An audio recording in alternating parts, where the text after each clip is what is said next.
Hello everyone, welcome to IAS Legislature. இன்னைக்கு நம்ம February month உடைய Vision Current Affairs 2021 கான economics பத்தி பார்க்கலாம். ஓகேவா? So first topic என்ன அப்படினு பாத்தீங்கன்னா 15th Finance Commission பத்தி கொடுத்திருக்காங்க. Finance Commissionனா என்னன்னா இது வந்து President Article 28 க்கு கீழ கான்ஸ்டிடியூட் பண்ணுவார். ஓகேவா?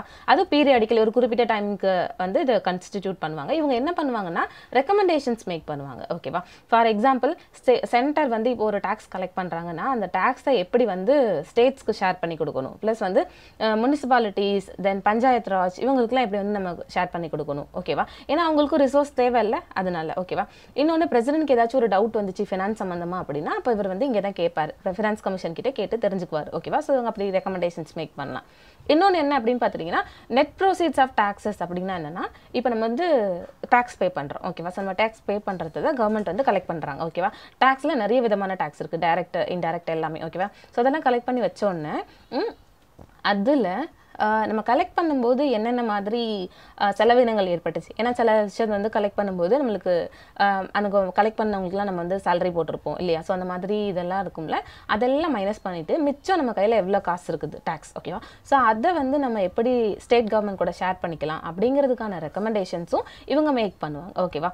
அப்புறம் வந்து ஸ்டேட்ஸ்க்கு சென்ட்ரல் கவர்மெண்ட் கிராண்ட்ஸ் கொடுப்பாங்க. ஓகேவா? ஸோ அந்த கிராண்ட்ஸ் அப்படிங்கிறது என்னென்ன பேசிஸில் கொடுக்கலாம் அப்படிங்கிறதும் இவங்க ரெக்கமெண்டேஷன் பண்ணுவாங்க. ஓகேவா? ஸோ இதுதான் வந்து ஃபினான்ஸ் கமிஷனோட ஒர்க்கு. ஃபினான்ஸ் கமிஷனுக்கு போது அதில் ஒரு சேர்பர்சன் இருப்பார். ஓகேவா? இது வந்து கோவிட் டைமில் உருவாக்குனதுனால இதோட ஹெட்டிங் என்ன அப்படின்னு பார்த்துட்டிங்கன்னா ஃபினான்ஸ் கமிஷன் இன் கோவிட் டைம்ஸ் அப்படிங்கிறது அதோடைய ஹெட்டிங். ஓகேவா? இதோடைய ஹெட் யார் அப்படின்னு பார்த்துட்டிங்கன்னா என்கே சிங். ஓகே? ஸோ அவர் தான் வந்து இதோட ஹெட்டாக இருக்கிறாரு. இவங்க வந்து ஒரு 2 ரிப்போர்ட் சப்மிட் பண்ணியிருக்காங்க.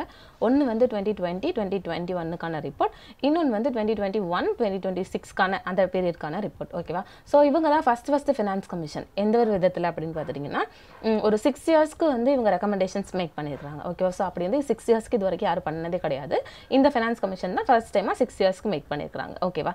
அப்புறம் இன்னொன்று என்ன அப்படின்னு பார்த்துட்டிங்கன்னா இதுக்கு முன்னாடி உள்ள கமிஷன்ஸ் கிட்ட இருந்து இது என்னென்ன விதத்துலலாம் வேறுபட்டு இருக்குது அப்படின்னு பார்த்துட்டிங்கன்னா இவங்க ஃபிஸ்கல் கன்சாலிடேஷன் அப்படின்னு வரும்போது யாருக்கெல்லாம் ரெக்கமெண்டேஷன்ஸ் மேக் பண்ணுறாங்கன்னா சென்ட்ரல் கவர்மெண்ட், ஸ்டேட் கவர்மெண்ட். ஓகேவா? ஸோ 2 பேருமே அவங்ககிட்ட இப்போ எவ்வளோ தூரத்துக்கு ஃபினான்ஸ் இருக்குங்கிறத பார்த்து அதை என்னென்ன மாதிரி விதத்தில் நம்ம இந்த பேண்டமிக்கில் ஏன்னா நம்ம ரொம்ப எக்கனாமி சரிஞ்சிருக்குது இல்லையா? ஸோ எந்தெந்த விதத்தில் இன்வெஸ்ட் பண்ணலாம் அப்படிங்கிறதுக்கான ரெக்கமெண்டேஷன்ஸை இவங்களே மேக் பண்ணி கொடுக்குறாங்க. ஓகேவா? அப்புறம் செகண்ட் ஒன் என்ன அப்படின்னு பார்த்துட்டிங்கன்னா இன்டைரக்ட் டேக்ஸ் அப்படிங்கிறது ஜிஎஸ்டி பற்றி பேசியிருக்காங்க. ஓகே? ஸோ ஜிஎஸ்டி அப்படின்னு வரும்போது சென்ட்ரல் டேக்ஸ், ஸ்டேட் டேக்ஸ் ரெண்டையும் சேர்த்து தான் ஜிஎஸ்டி அப்படின்னு ஒன்று கொண்டு வந்தாங்க. ஓகே? ஸோ அப்படி கொண்டு வரும்போது அதனால் ஸ்டேட்ஸ்க்கு ஏற்பட்ட இழப்புகள் என்ன, அதோட இம்பாக்ட் என்ன, ஜிஎஸ்டியோட இம்பாக்ட் அப்படின்னு இதில் சொல்லியிருக்காங்க. ஓகேவா? அதுக்கப்புறம் இன்னொன்று என்ன அப்படின்னு பார்த்துட்டிங்கன்னா இப்போ சில காம்பன்சேஷன் கொடுப்பாங்க. ஓகேவா? ஸோ அதுக்கான நீட் என்ன அப்படின்ற மாதிரி கொடுத்துருக்குறாங்க. அப்புறம் இந்த லாஸ்ட் 5 இயர்ஸில் ஸ்டேட் கவர்மெண்ட்டுக்கு ஏற்பட்ட ரெவன்யூ லாஸஸ் என்ன, ஸோ அதுக்கு எப்படி காம்பன்சேஷன் வந்து சென்ட்ரல் கவர்மெண்ட் மேக் பண்ணணும் அப்படின்ட்டு சொல்லியிருக்காங்க. அப்புறம் சில செஸ்ஸஸ் வந்து ரிமூவ் பண்ணணுன்ற மாதிரி சொல்லியிருக்காங்க. ஓகேவா? செஸ்னா என்னென்னா அது ஒரு வகையான டேக்ஸ். ஓகேவா? ஸோ அது வந்து சில எக்ஸ்போர்ட் இம்போர்ட் ஐட்டம்ஸில் வந்து பண்ணுவாங்க. அது யார் பண்ணுவா அப்படின்னு பார்த்துட்டிங்கன்னா சென்ட்ரல் கவர்மெண்ட். ஓகேவா? ஸோ சென்ட்ரல் கவர்மெண்ட் என்ன பண்ணுவாங்கன்னா அந்த செஸ்ஸை அவங்களே வச்சுப்பாங்க, ஸ்டேட் கவர்மெண்ட் கூட வந்து ஷேர் பண்ணிக்க மாட்டாங்க. ஓகேவா? ஸோ அதுதான் என்ன சொல்கிறாங்க அப்படின்னா செஸ் வந்து ஷேரபிள் கிடையாது இல்லை, அதனால சில செஸ் வந்து நம்ம அபாலிஷன் பண்ணலாம் அப்படின்ற மாதிரி ரெக்கமெண்டேஷன்ஸ் இவங்க மேக் பண்ணியிருக்கிறாங்க. ஓகேவா? அதுக்கப்புறமா பர்ஃபார்மன்ஸ் இன்சென்டிவ்ஸ். ஓகேவா? ஃபார் எக்ஸாம்பிள் இப்போ ஒரு ஸ்டேட்க்கு வந்து காசு கொடுக்குறாங்க, பிரித்து கொடுக்குறாங்கன்னா இப்போ ஸ்டேட்ஸ்க்கு நடுவில் என்னென்ன பேசிஸில் நம்ம காசு பிரித்து கொடுக்கலாம். சில ஸ்டேட்ஸ் வந்து பாப்புலேஷன் கண்ட்ரோல் நல்லா பண்ணியிருந்தாங்கன்னா ஸோ அப்போ அவங்களுக்கு வந்து நம்ம நிறைய கொடுக்கலாம். சில ஸ்டேட்ஸ் வந்து எஜுகேஷனில் ரொம்ப பின்தங்கி இருந்தாங்கன்னா ஸோ அப்போ அவங்களுக்கு வந்து ஈக்விட்டி பேஸில் கொடுக்கலாம் அப்படின்ற மாதிரி சில ரெக்கமெண்டேஷன்ஸ் இவங்க மேக் பண்ணியிருக்காங்க. அப்புறமா பாப்புலேஷன் டேட்டா வந்து இதுக்கு முன்னாடி உள்ள ஃபினான்ஸ் கமிஷன்லாம் 1971 வச்சு தான் பண்ணியிருப்பாங்க.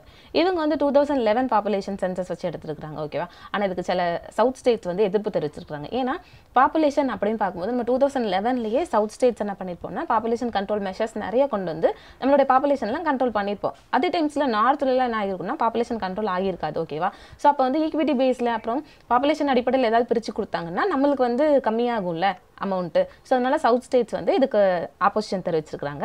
அப்புறமா இன்னொன்று என்ன சொல்கிறாங்க அப்படின்னா இந்த 15th finance commission defence fund வந்து நம்ம நான் லேப்சபிளாக கிரியேட் பண்ணணுன்றாங்க. ஓகேவா? ஏன் நான் லேப்சபிள்னா என்னன்னா இப்போ ஒரு ஃபண்ட் வந்து இப்போ ஃபார் எக்ஸாம்பிள் டிஃபென்ஸ்க்கு ஒரு 1000 கோடி இந்த வருஷம் ஒதுக்கியிருக்காங்கன்னா இந்த கரண்ட் ஃபினான்ஸ் இயர்க்குள்ளேயே அந்த 1000 கோடியை வந்து செலவு பண்ணிடணும். ஓகேவா? இல்லை அப்படின்னா அடுத்த வருஷத்துக்கு அந்த 1000 கோடியில் ஒரு 500 கோடி செலவு பண்ணிட்டு 500 கோடி இருந்துச்சுன்னா அது ஃபார்வேர்ட் ஆகாது, லேப்ஸ் ஆகிடும். ஓகேவா? ஸோ அதான் அந்த நான் லேப்சபிள். ஸோ இவங்க என்ன சொல்லியிருக்காங்கன்னா நான் லேப்சபிள் டிஃபென்ஸ் ஃபண்ட் வந்து கிரியேட் பண்ணணும், ஏன்னா நம்மளுடைய செக்யூரிட்டியை டைட் பண்ணுறதுக்காக அப்படின்னு இருக்கிறாங்க. இன்னொன்று என்ன சொல்லியிருக்காங்கன்னா நம்ம டிசாஸ்டர் மேனேஜ்மெண்ட் அப்படிங்கும்போது ஸோ அதுக்கு ஃபினான்சிங் அதிகமாக பண்ணணும் அப்படின்னு வந்து சொல்லியிருக்கிறாங்க. ஓகேவா? ஸோ இப்போ இருக்கிற டிசாஸ்டர் மேனேஜ்மெண்ட்கான இனிஷியேட்டிவ்ஸை நம்ம ரிவ்யூ பண்ணி சில ரெக்கமெண்டேஷன்ஸ் அதுக்காக மேக் பண்ணணுன்ற மாதிரி இவங்க சொல்லியிருக்கிறாங்க. ஓகேவா?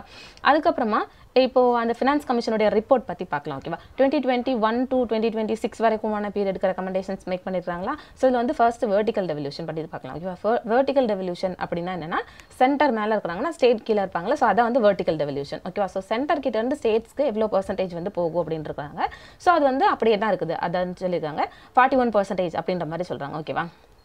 14th ஃபினான்ஸ் கமிஷன் என்ன சொல்லியிருப்பாங்கன்னா 42% சொல்லியிருப்பாங்க. ஆனால் இவங்க வந்து 41%. ஓகே, 41, 42. ஆனால் ஏன் அப்படியே இருக்குன்றாங்கன்னா ஆக்சுவலி நம்ம வந்து லடாக் கிரியேட் பண்ணியிருப்போம்ல, ஒரு union territory, Jammu and Kashmir Ladakh union territory. So அந்த டெரிட்டரி வந்து ஆட் பண்ணியிருக்கிறதுனால 41% வந்து நம்ம டெவல்யூஷன் கொடுக்குறோம் அப்படின்ற மாதிரி சொல்லியிருக்கிறாங்க. ஓகேவா?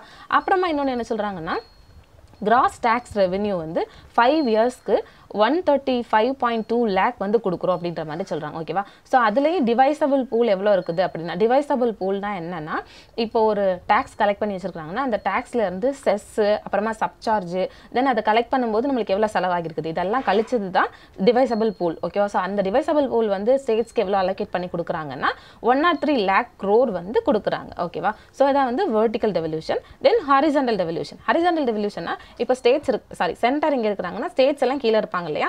ஸோ ஸ்டேட்ஸ்க்கு நடுவில் இப்போ ஆந்திராக்கும் தமிழ்நாடுக்கும் அப்புறமா மகாராஷ்டிராக்கும் நடுவில் எப்படி பிரித்து கொடுக்குறாங்க அதுதான் வந்து ஹாரிசான்டல் டெவல்யூஷன். ஓகேவா? ஸோ இதில் என்ன சொல்கிறாங்கன்னா ஒரு 3 பிரின்சிபல்ஸ் ஃபாலோ பண்ணுறாங்க. ஒன்று வந்து எந்த ஸ்டேட்ஸ்க்கு அதிக தேவையோ அந்த ஸ்டேட்ஸ்க்கு அதிகமாக கொடுக்குறாங்க. இன்னொன்று ஈக்விட்டி பேசிஸில். ஓகேவா? எந்த ஸ்டேட்ஸ்க்கு வந்து ரொம்ப எக்கனாமி தென் ஹெல்த் எல்லாத்துலேயும் பின்தங்கி இருக்கிறாங்களோ ஸோ அவங்களுக்கு வந்து ஈக்விட்டி பேஸில் கொடுக்குறாங்கன்றாங்க. இன்னொன்று வந்து பெர்ஃபார்மன்ஸ் அடிப்படையில். ஓகேவா? ஏன்னா சென்ட்ரல் கவர்மெண்ட் சில டார்கெட்ஸ் கொடுக்குறாங்க. இப்போ என்விரான்மெண்ட் தென் பவர் செக்டர்ஸில் சில டார்கெட் கொடுக்குறாங்கன்னா அது யார் நல்லா அச்சீவ் பண்ணியிருக்கிறாங்கன்னு பார்த்து ஸோ பெர்ஃபார்மன்ஸ் பேசிஸில் கொடுக்குறாங்க. ஓகேவா? ஸோ இதெல்லாம் வந்து அவங்களுக்கான க்ரைட்டீரியா அப்படின்ற மாதிரி கொடுத்துருக்காங்க. அதுலேயும் ஒரு 6 க்ரைட்டீரியா யூஸ் பண்ணுறாங்க. ஓகேவா? ஸோ அந்த 6 க்ரைட்டீரியா என்ன அப்படின்னு பார்த்துட்டிங்கன்னா இன்கம் டிஸ்ட்ரிபியூஷன். ஓகேவா? அப்புறமா ஏரியா பேசிஸில், தென் பாப்புலேஷன் பேசிஸில் பார்க்கும்போது 2011 சென்சஸ் எடுத்து பார்க்குறாங்க. தென் டீமோகிராஃபிக் பர்ஃபார்மன்ஸ் அடிப்படையில். ஓகேவா? Then forest ecology, then tax and fiscal transfer, இந்த மாதிரி ஒரு 6 பேசிஸில் பிரித்து கொடுக்குறாங்க ஸ்டேட்ஸ்க்கு நடுவில் ஃபண்ட்ஸ். ஓகேவா? அப்புறமா இன்கம் டிஸ்டன்ஸ் அப்படின்னா ஃபஸ்ட்டு என்ன அப்படின்னா எந்த ஸ்டேட்ஸ் வந்து அதிகமான இன்கம் வச்சுருக்குதோ. ஓகேவா? ஸோ அந்த ஸ்டேட்ஸையும் இன்னொன்று மற்ற ஸ்டேட்ஸ் வந்து அதுக்கு கம்மியாக வந்து இன்கம் வச்சுருப்பாங்களே, எது வந்து லோயஸ்ட்டாக வச்சுருக்காங்களோ ஸோ அவங்களையும் கம்பேர் பண்ணி பார்த்தோன்னா எவ்வளோ டிஸ்டன்ஸ் இருக்குது, அவங்களோட ஆவரேஜ் பெர் கேபிட்டா ஜிடிபி வந்து லாஸ்ட் 3 years கணக்கு பண்ணும்போது எவ்வளோ தூரத்துக்கு இருக்குதுங்கிறத பார்த்து கொடுக்கறது தான் இன்கம் டிஸ்டன்ஸ். ஓகேவா? ஃபார் எக்ஸாம்பிள் தமிழ்நாடு நல்லா பெர்ஃபார்ம் பண்ணியிருந்தாங்க லாஸ்ட் 3 வருஷத்தில், அதாவது 2016 to 17 தென் 18 to 19. ஓகேவா? ஸோ அந்த 3 வருஷத்தில் நல்லா பெர்ஃபார்ம் பண்ணியிருந்தாங்கன்னா அப்போ நம்மளுடைய ஆவரேஜ் பெர் கேபிட்டா ஜிஎஸ்டிபினா கிராஸ் ஸ்டேட் டொமஸ்டிக் ப்ராடக்ட். ஓகேவா? ஸோ அதை வச்சுப்பாங்க. அதை வச்சுட்டு நம்மளோட இப்போ நம்ம தான் ஹையஸ்ட்டாக ஸ்கோர் பண்ணியிருக்கிறோன்னா நம்மளை கம்பேர் பண்ணி இப்போ அஸ்ஸாம் நார்த் ஈஸ்ட் ஸ்டேட்டில் உள்ளவங்க எப்படி பெர்ஃபார்ம் பண்ணியிருக்காங்க அந்த மாதிரி பார்ப்பாங்க. ஓகேவா? ஸோ அதை வந்து இன்கம் டிஸ்டன்ஸ் வந்து பார்ப்பாங்க. ஓகேவா? ஸோ அப்படி பார்க்கும்போது ஏன் இது முக்கியமாக பார்க்குறாங்க அப்படின்னா எல்லா ஸ்டேட்ஸ்க்கும் நடுவில் ஒரு ஈக்விட்டி மெயின்டைன் பண்ணணுங்கிறதுக்காக. ஒரு ஸ்டேட்ஸ் வந்து ரொம்ப ரிச்சாக, ஒரு ஸ்டேட் ரொம்ப போராக இருக்கக்கூடாது. ஸோ அந்த போராக இருக்கிற ஸ்டேட்டுக்கு நம்ம ஏதாவது இன்சென்டிவ் கொடுக்கணும் அப்படிங்கிறதுக்காக தான் இந்த இன்கம் டிஸ்டன்ஸ்ங்கிற மெத்தட் வந்து ஃபாலோ பண்ணுறாங்க. ஓகே, ஸோ இந்த ஸ்டேட் வந்து ரொம்ப கம்மியாக இருக்கிறாங்களோ ஸோ அவங்களுக்கு கொஞ்சம் ரிசோர்ஸ் வந்து அதிகமாக கொடுப்பாங்க. ஓகே, அதுக்கப்புறம் இன்னொன்று டீமோகிராஃபிக் பர்ஃபார்மன்ஸ். ஓகேவா? இது என்ன அப்படின்னு பார்த்தீங்கன்னா பாப்புலேஷனை கண்ட்ரோல் பண்ணுறதுக்கு அந்த ஸ்டேட்ஸ் என்னென்ன மாதிரி ஸ்டெப்ஸ் மேக் பண்ணியிருக்காங்க. ஓகே, ஸோ அது ஒன். அப்புறமா எந்த ஸ்டேட் வந்து லோயர் ஃபர்டிலிட்டி ரேஷியோ இருக்குதோ, ஓகேவா, அவங்களோட பாப்புலேஷனை கண்ட்ரோல் பண்ணுறதுக்காக அவ்வளோ மெஷர்ஸ் எடுத்து லோயர் ஃபர்டிலிட்டி ரேட் எந்த ஸ்டேட்ஸ் வச்சுருக்காங்களோ ஸோ அந்த ஸ்டேட்ஸ்க்கு அதிகமான ஸ்கோர் வந்து கிடைக்கும் அப்படின்றாங்க. ஓகேவா? இன்னொன்று ஃபாரஸ்ட் அண்ட் ஈக்காலஜி அப்படின்னு பார்க்கும்போது மொத்தமாக எல்லா ஸ்டேட்டோடைய டென்ஸ் ஃபாரஸ்ட்டு கம்பேர் பண்ணும்போது நம்ம ஸ்டேட்டோட டென்ஸ் ஃபாரஸ்ட் எவ்வளோ இருக்குது அந்த பர்சன்டேஜ் பார்த்து எந்த ஸ்டேட்ஸ் வந்து காடுகள் நல்லா வளர்த்துருக்குறாங்களோ அவங்களுக்கு அதிகமான ஸ்கோர் கொடுப்பாங்க. ஓகேவா? அப்புறமா டேக்ஸ் அண்ட் ஃபிஸ்கல் அப்படின்னு பார்க்கும்போது எந்தெந்த ஸ்டேட்ஸ் வந்து ஹையான டேக்ஸ் கலெக்ஷன் பண்ணியிருக்காங்களோ அதுவும் எஃபிஷியண்ட்டாக கலெக்ட் பண்ணியிருக்காங்களோ அவங்களுக்கு ஹையான ரேங்க் கொடுப்பாங்க. ஓகேவா?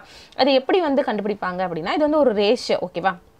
நம்மளுடைய average per capita own tax revenue எவ்வளோ இருக்குது ப்ளஸ் நம்மளுடைய average per capita state GDP எப்படி இருக்குது. ஓகேவா? ஸோ இதை கம்பேர் பண்ணும்போது நம்மளுக்கு கிடைக்கிற ஒரு ரேஷியோ இருக்குல்ல, ஸோ அதில் யார் நல்லா பர்ஃபார்ம் பண்ணிக்கிறாங்களோ அவங்களுக்கு அதிகமான ஸ்கோர்ஸ் கொடுப்பாங்க.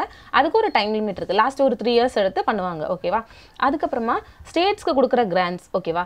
சென்ட்ரல் கவர்மெண்ட் வந்து ஸ்டேட்டுக்கு கிராண்ட் கொடுப்பாங்க. ஸோ அது எவ்வளோ கொடுத்துருக்குறாங்க அப்படின்னா ஒரு 17 ஸ்டேட் சூஸ் பண்ணி, not every state, okay, only 70 state வந்து சூஸ் பண்ணி அவங்களுக்கு நாங்கள் வந்து கிராண்ட்ஸ் கொடுக்குறோம். அது வந்து 2.9 லட்சம் கோடி வந்து நாங்கள் கொடுக்குறோம் அப்படின்றாங்க. ஏன் அப்படின்னா ரெவென்யூ டெபிசிட் அப்படிங்கிற விஷயத்தை எலிமினேட் பண்ணுறதுக்காக. ரெவென்யூ டெபிசிட்னா என்ன அப்படின்னா, இப்போ நம்மளுடைய செலவு வருமானத்தை விட அதிகமாக இருக்கும், ஓகேவா. ஸோ அப்போ நம்மளுக்கு வந்து வருமானம் கம்மியாக இருக்குது, செலவு அதிகமாக இருக்குன்னா அங்கே ஒரு பற்றாக்குறை ஏற்படும்ல. ஸோ அதுதான் ரெவென்யூ டெபிசிட், ஓகேவா. ஸோ அதுவும் என்ன கொடுக்குறாங்கன்னா இவங்க கொடுக்குறாங்க. தென் செக்டர் ஸ்பெசிஃபிக்காக கிராண்ட்ஸ் கொடுக்குறாங்க, ஓகேவா. For example health, education, then agriculture reforms வந்து இம்ப்ளிமெண்டேஷன் பண்ணுறதுக்காக ஒரு 1.3 lakh crore வந்து கொடுக்குறாங்க, ஓகேவா. ஸோ அது எல்லாமே பெர்ஃபார்மன்ஸ் லிங்க்ல யார் வந்து நல்லா பெர்ஃபார்ம் பண்ணியிருக்காங்களோ ஸோ அவங்களுக்கு வந்து கொடுக்குறாங்க, ஓகே. ஸோ அந்த மாதிரி. அதுக்கப்புறமா ஸ்டேட் ஸ்பெசிஃபிக் அப்படின்னு பார்த்துட்டிங்கன்னா எந்தெந்த ஸ்டேட்ஸ் வந்து ரொம்ப சோஷியல் நீட்ஸ் அங்கே ரொம்ப அதிகமாக இருக்குதோ, அங்கே கவர்னன்ஸ் ரொம்ப அதிகமாக தேவைப்படுதோ, இன்ஃப்ராஸ்ட்ரக்சர் ரொம்ப தேவைப்படுதோ, ஸோ வந்து தேவையோட அடிப்படையில் ஸ்டேட் ஸ்பெசிஃபிக் கிராண்ட்ஸ் கொடுக்குறாங்க, ஓகேவா. ஸோ அது வந்து ஒரு 0.5 lakh crore வந்து கொடுக்குறாங்க. தென் கிராண்ட்ஸ் டு லோக்கல் பாடிஸ், ஓகேவா. லோக்கல் பாடிஸ் அப்படின்னா முனிசிபாலிட்டி, பஞ்சாயத்து அவங்களுக்குலாம், ஓகே. ஸோ அவங்களுக்கு வந்து ஒரு 4.36 lakh crore கொடுக்குறாங்க. இது என்னன்னா அவங்களோட பெர்ஃபார்மன்ஸ் பேஸில் கொடுக்குறாங்க, ஓகேவா. ஸோ யார் வந்து நல்லா பெர்ஃபார்ம் பண்ணியிருக்காங்களோ அவங்களோட பெர்ஃபார்மன்ஸ் லிங்க் பண்ணி கொடுக்குறாங்க, ஓகே. அப்புறமா இப்போ லோக்கல் பாடிஸ்க்கு கிராண்ட்ஸ் கொடுக்குறாங்க இல்லையா. ஸோ அது வந்து எங்கே வரும் அப்படின்னா ஸ்டேட்ஸ் கிட்ட கொடுத்துருவாங்க. ஸ்டேட்ஸ் வந்து அவங்க லோக்கல் பாடிஸ்க்கு டிஸ்ட்ரிபியூட் பண்ணி கொடுப்பாங்க, ஓகேவா. ஸோ அது என்ன பேசிஸில் கொடுப்பாங்கன்னா பாப்புலேஷன், அப்புறம் ஏரியா, அது மாதிரி பேசிஸில் கொடுப்பாங்க, ஓகேவா. பாப்புலேஷனுக்கு வந்து 90% வச்சு கொடுப்பாங்க, ஏரியாவுக்கு வந்து ஒரு 10% வெயிட்டேஜ் வச்சு கொடுப்பாங்க, ஓகேவா. அப்புறமா எந்த ஒரு லோக்கல் பாடிக்குமே மார்ச் 2024க்கு அப்புறமா கிராண்ட்ஸ் வந்து ரிலீஸ் பண்ண மாட்டாங்க அப்படின்ற மாதிரி சொல்கிறாங்க, ஓகேவா. அப்புறமா எந்தாச்சும் ஒரு ஸ்டேட் வந்து ஸ்டேட் ஃபினான்ஸ் கமிஷன் செட் பண்ணலை, இல்லை ஸ்டேட் ஃபினான்ஸ் கமிஷனுடைய பேச்சு கேட்கல, ரெக்கமெண்டேஷன் அப்படின்னா, ஸோ அப்போ அவங்களுக்கு நாங்கள் என்ன பண்ண மாட்டோம்னா அவங்களோட லோக்கல் கவர்மெண்ட் இருப்பாங்களா அவங்களுக்கு நாங்கள் காசு கொடுக்க மாட்டோம் 2024 மார்ச்க்கு அப்புறம் அப்படின்றாங்க. அப்போ என்ன சொல்ல வராங்கன்னா ஒவ்வொரு ஸ்டேட்டுமே ஸ்டேட் ஃபினான்ஸ் கமிஷன் வந்து செட் பண்ணணும், அவங்களோட ரெக்கமெண்டேஷன்ஸ் படி நடக்கணும் அப்படின்றாங்க, ஓகேவா. அப்புறம் டிசாஸ்டர் ரிஸ்க் மேனேஜ்மெண்ட் அப்படின்னு வரும்போது இப்போ இருக்கிற காஸ்ட் ஷேரிங் பேட்டர்ன் இருக்குல்லையா, ஸோ அதே வந்து இருக்கட்டும் அப்படின்னு இருக்காங்க, ஓகேவா. ஏன்னா சென்டரும் ஸ்டேட்டும் ஈக்குவலாக தான் வந்து ஷேர் பண்ணிப்பாங்க. ஃபார் எக்ஸாம்பிள் நார்த் ஈஸ்ட்டில் ஏதாவது ஒரு ப்ராப்ளம் வந்துச்சுன்னா 90% சென்டர் கொடுப்பாங்க, 10% வந்து ஸ்டேட்ஸ் வந்து போடுவாங்க, ஓகேவா. மற்றவங்க அப்படின்னா ஒரு 75% சென்டர் கொடுப்பாங்க, 25% ஸ்டேட் கொடுப்பாங்க, ஓகேவா. ஸோ அந்த மாதிரி மெத்தட் தான் ஃபாலோ பண்ணுறாங்க அப்படின்றாங்க. அப்புறமேட்டு நியூ சிட்டிஸ், ஓகேவா, அது புதுசாக ஒரு சிட்டிஸ் உருவாகுதுன்னா ஸோ அதை வந்து இன்குபேட் பண்ணுறதுக்காக கொஞ்சம் அமௌண்ட் கொடுப்பாங்க, ஓகேவா. ஸோ அது வந்து இந்த தடவை எவ்வளோ கொடுக்குறாங்கன்னா 8 lakh crore வந்து கொடுக்குறாங்க அப்படின்ற மாதிரி சொல்றாங்க, ஓகேவா. சோ 8 நியூ சிட்டிஸ் செலக்ட் பண்ணி ஒரு நியூ சிட்டிஸ்க்கு 1000 கோடி அப்படின்னு கொடுக்குறாங்க, ஓகேவா. ஸோ இதான் வந்து இது பற்றினது. அதுவும் அந்த புதுசாக ஸ்டேட்ஸ் கிரியேட் பண்ணுவாங்கல்ல, ஸோ அப்படி கிரியேட் பண்ணும்போது அவங்களுடைய சாலிட் வேஸ்ட் மேனேஜ்மெண்ட் எப்படி இருக்குது, சானிடேஷன் எப்படி இருக்குது, இந்த மாதிரி பேசிஸில் அவங்களுக்கு காசு கொடுக்குறாங்க, ஓகேவா. அப்புறமா ஃபிஸ்கல் மேனேஜ்மெண்ட் அண்ட் கன்சாலிடேஷன் அப்படின்னு பார்க்கும்போது சென்டர் கண்டிப்பாக அவங்களோட ஃபிஸ்கல் டெபிசிட் வந்து எவ்வளோ தூரத்துக்கு கம்மி பண்ணணும்னா 4% கம்மி பண்ணணும், அதாவது 2025-2026க்குள்ள அப்படின்ற மாதிரி சொல்கிறாங்க, ஓகேவா. அதே மாதிரி சென்ட்ரல் கவர்மெண்ட் அவங்களுடைய ஃபிஸ்கல் டெபிசிட்னா என்னன்னா நம்மளுடைய வருமானம் நம்மளுடைய செலவு இதை ரெண்டையும் கம்பேர் பண்ணும்போது இருக்கிற ஒரு அமௌண்ட் கிடைக்கல. ஸோ அதான் ஃபிஸ்கல் டெபிசிட். நம்மளுடைய வருமானத்தை விட செலவு ரொம்ப அதிகமாக இருந்துச்சுன்னா அப்போ நம்மளுக்கு ஒரு நிதி பற்றாக்குறை கிடைக்கும்ல, ஸோ அதுதான், ஓகேவா. ஸோ ஸ்டேட்ஸ் வந்து அவங்களுடைய ஜிஎஸ்டிபியில், அதாவது நம்மளுடைய கிராஸ் ஸ்டேட் டொமஸ்டிக் ப்ராடக்ட், ஓகேவா. ஸோ அந்த ப்ராடக்டோடைய பர்சன்டேஜாக எவ்வளோ நம்மளுக்கு ஃபிஸ்கல் டெபிசிட் லிமிட் இருக்கலாம்னா 2021-2 பீரியடில் நம்மளுக்கு 4% டெபிசிட் இருக்கலாம். அதுக்கு அடுத்த வருஷத்தில் நம்ம என்ன பண்ணணும்னா 3.5% அது குறைக்கணும், ஓகேவா. அதாவது 0.5% குறைக்கணும். அப்புறமா 2023-26 இருக்கு இல்லையா, ஸோ அந்த பீரியடில் 3% அதை கொண்டு வந்துடணுன்றாங்க. அதாவது நம்மளுடைய அந்த பற்றாக்குறைன்னு இருக்குது இல்லையா, ஸோ அதை வந்து கம்மி பண்ணிட்டே வரணும் அப்படின்ற மாதிரி சொல்கிறாங்க. ஆனால் சென்டருக்கு வந்து என்ன சொல்கிறாங்கன்னா 4%, ஓகேவா. 2025-6 அந்த பீரியடில் அவங்க வந்து 4% கொண்டு வந்துடுன்றாங்க, ஓகேவா. ஸோ இதான் வந்து இது பற்றினது. அப்புறமேட்டு என்ன பண்ணலாம்னா ஸ்டேட்ஸ் வந்து எக்ஸ்ட்ரா ஆனுவல் பாரோயிங் வந்து பண்ணலாம், ஓகேவா. ஏதாவது ரொம்ப செலவுகள் ஏற்பட்டுச்சு அப்படின்னா, ஃபார் எக்ஸாம்பிள் பவர் செக்டாரில் வந்து ஏதாவது திருத்தங்கள் கொண்டு வரணும் அப்படின்னா, ஸோ அதுக்கு காசு தேவைப்பட்டுச்சு அப்படின்னா வெளியிலேருந்து பாரோ பண்ணிக்கலாம். அதுக்கு வந்து அவங்களுடைய இப்போ தமிழ்நாடு இருக்குது அப்படின்னா தமிழ்நாடுடைய ஸ்டேட் டொமஸ்டிக் ப்ராடக்ட் இருக்கும் இல்லையா, ஸோ அதுலேருந்து ஒரு 5%, 0.5% என்ன பண்ணிக்கலாம்னா நம்ம வெளியில் அதுக்கு ஈக்குவலாக பாரோ பண்ணிக்கலாம் அப்படின்ற மாதிரி சொல்கிறாங்க, ஓகேவா. ஸோ அதில் நம்ம எந்த மாதிரி விஷயத்துலலாம் பாரோ பண்ணலாம் அப்படின்னா, இப்போ பவர் செக்டார் அப்படின்னு வரும்போது அதில் சில ஆப்ரேஷனல் லாஸஸ் நம்மளுக்கு ஏற்படலாம், சரியா. ஸோ அதை வந்து ரெடியூஸ் பண்ணுறதுக்காக நம்ம பாரோ பண்ணிக்கலாம். இன்னொன்று நம்மக்கிட்ட இருக்கிற ரெவென்யூ கேப்பை வந்து சரி பண்ணுறதுக்காக நம்ம வாங்கிக்கலாம், ஓகேவா. இன்னொன்று நம்மளுடைய டாரிஃப் சப்சிடியை வந்து ரிடக்ஷன் பண்ணுறதுக்காக வாங்கிக்கலாம், ஓகேவா. ஸோ இதெல்லாம் வந்து நம்ம எந்தெந்த பேசிஸில் வாங்கிக்கலாம் அப்படிங்கிறது வந்து கொடுத்துருக்குறாங்க, ஓகேவா.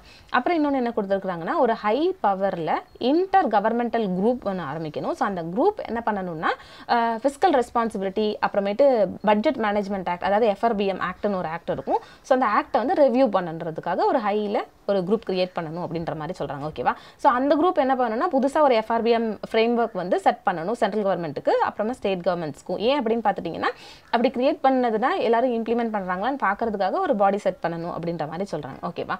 அப்புறமா GST அப்படின்னு வரும்போது இப்போ வந்து நம்ம வேறு மாதிரி புதுசான GST தானே ஃபாலோ பண்ணுறோம். ஸோ அந்த GSTயை என்ன சொல்கிறாங்க அப்படின்னா அதில் சில ரிவ்யூஸ் வந்து கொண்டு வரணும் அப்படின்ற மாதிரி சொல்கிறாங்க. சரியா? இன்புட் அவுட்புட் அப்படின்னு பார்க்கும்போது அதில் இருக்கிற இன்டர்மீடியேட்டரிஸ் இருக்கிறாங்களே, ஸோ அதெல்லாம் அதில் இருக்கிற ப்ராப்ளம்ஸ் எல்லாம் நம்ம ரிசால்வ் பண்ணணும் அப்படின்னு இவங்க கொடுத்துருக்குறாங்க. ஓகேவா? அப்புறம் இன்னொன்று என்ன சொல்கிறாங்க அப்படின்னு பார்த்துட்டிங்கன்னா ஒரு காம்ப்ரிஹென்சிவான நெட்வொர்க் நம்மளுடைய பப்ளிக் ஃபினான்ஷியல் மேனேஜ்மெண்ட்டுக்காக கிரியேட் பண்ணணும். ஏன்னா பப்ளிக் விஷயத்தில் நம்ம நிறைய வந்து இன்வெஸ்ட் பண்ணுவோம் இல்லையா? ஸோ அதை வந்து மேனேஜ் பண்ணுறதுக்காக ஒரு பெரிய ஃப்ரேம் ஒர்க் செட் பண்ணணும் அப்படின்றாங்க. அந்த செட் பண்ணுறது வந்து இண்டிபெண்டான ஃபிஸ்கல் கவுன்சிலாக இருக்கணும் அப்படின்ற மாதிரி சொல்கிறாங்க. ஓகேவா? அப்புறமா வேற என்ன ரெக்கமெண்டேஷன்ஸ்லாம் கொடுத்துருக்காங்கன்னா டிசாஸ்டர் மேனேஜ்மெண்ட் ஃபண்ட் வந்து உருவாக்கணும் அப்படின்றாங்க.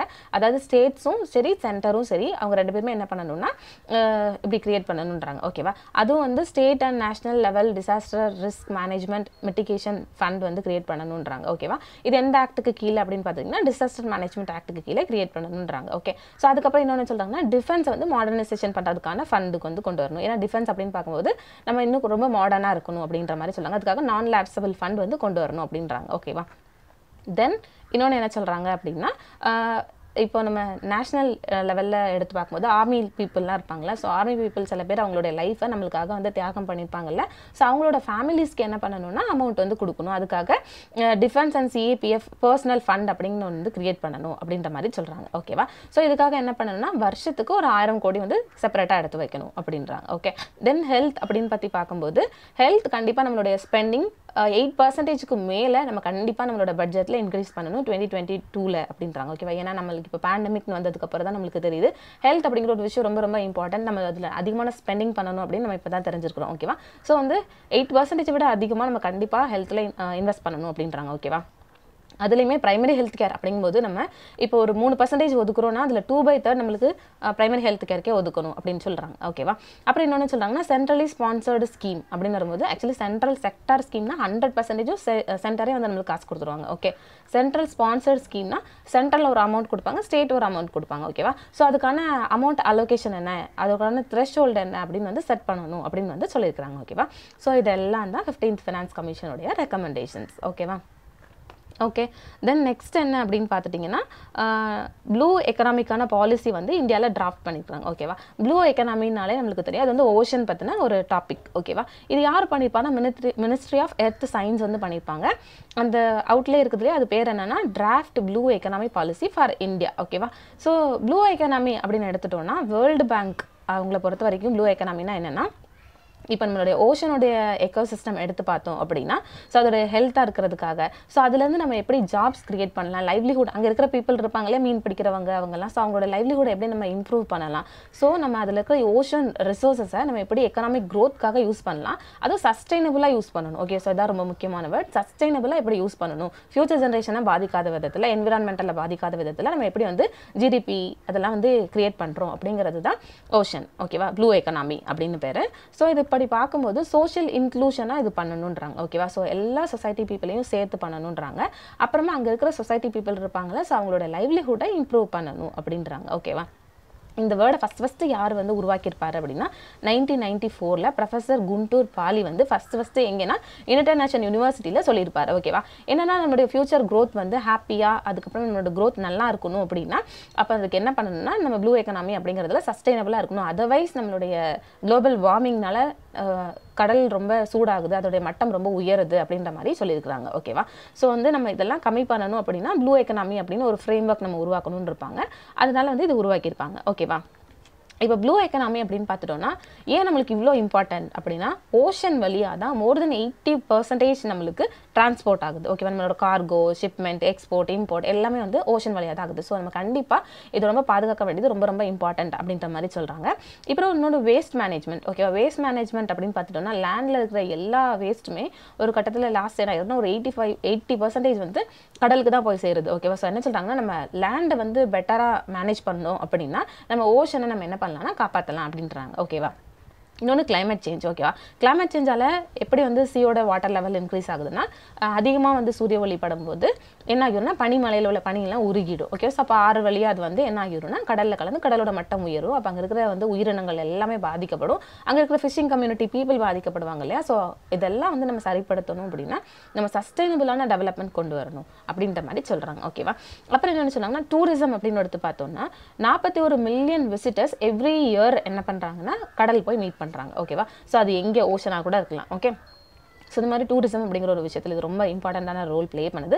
ஃபிஷரிஸ் எடுத்து பார்த்தோம் அப்படின்னா நம்மளுடைய குளோபல் ஜிடிபியில் ஆனுவலி இது வந்து US டாலரில் 270 பில்லியன் வந்து கான்ட்ரிபியூட் பண்ணுது. ஓகேவா, ஸோ இதுலேருந்து நம்ம இன்னும் நல்லா ஏர்ன் பண்ணணும் அப்படின்ற மாதிரி கொடுத்துருக்காங்க. ஓகேவா, அப்புறம் இன்னொன்று என்ன சொல்கிறாங்கன்னா renewable energy, sustainable marine energy அப்படின்றாங்க. ஓகே, என்னன்னா நம்ம டைடல் எனர்ஜி அந்த மாதிரிலாம் நம்ம ரெனியூபிள் எனர்ஜி கிரியேட் பண்ணுறோம்ல, ஸோ வந்து ஓஷனில் இருந்து தான் கிரியேட் பண்ணுறோம். ஓகேவா, ஸோ என்ன சொல்கிறாங்கன்னா நம்ம ப்ளூ எக்கனாமி வழியாக நம்மள்கிட்ட இருக்கிற என்னென்ன ப்ராப்ளம்ஸ் எல்லாம் பார்த்து அதை சரி பண்ணி நம்ம என்ன பண்ணலாம் அப்படின்னா நல்ல டெவலப்மெண்ட் கொண்டு வரலாம் அப்படின்னு சொல்கிறாங்க. ஓகேவா, ஸோ இந்த ப்ளூ எக்கனாமியோடைய பாலிசியோட டிராஃப்ட் எடுத்து பார்த்தோம்னா இது ஒரு பெரிய அவுட்லைன் கொடுக்குது. என்னன்னா ஒரு ஓஷன் அப்படின்னு வரும்போது நம்ம எப்படி நம்ம ஸ்ட்ராட்டஜியாக அதை ஃபாலோ பண்ணணும் அப்படின்ற மாதிரி கொடுத்துருக்காங்க.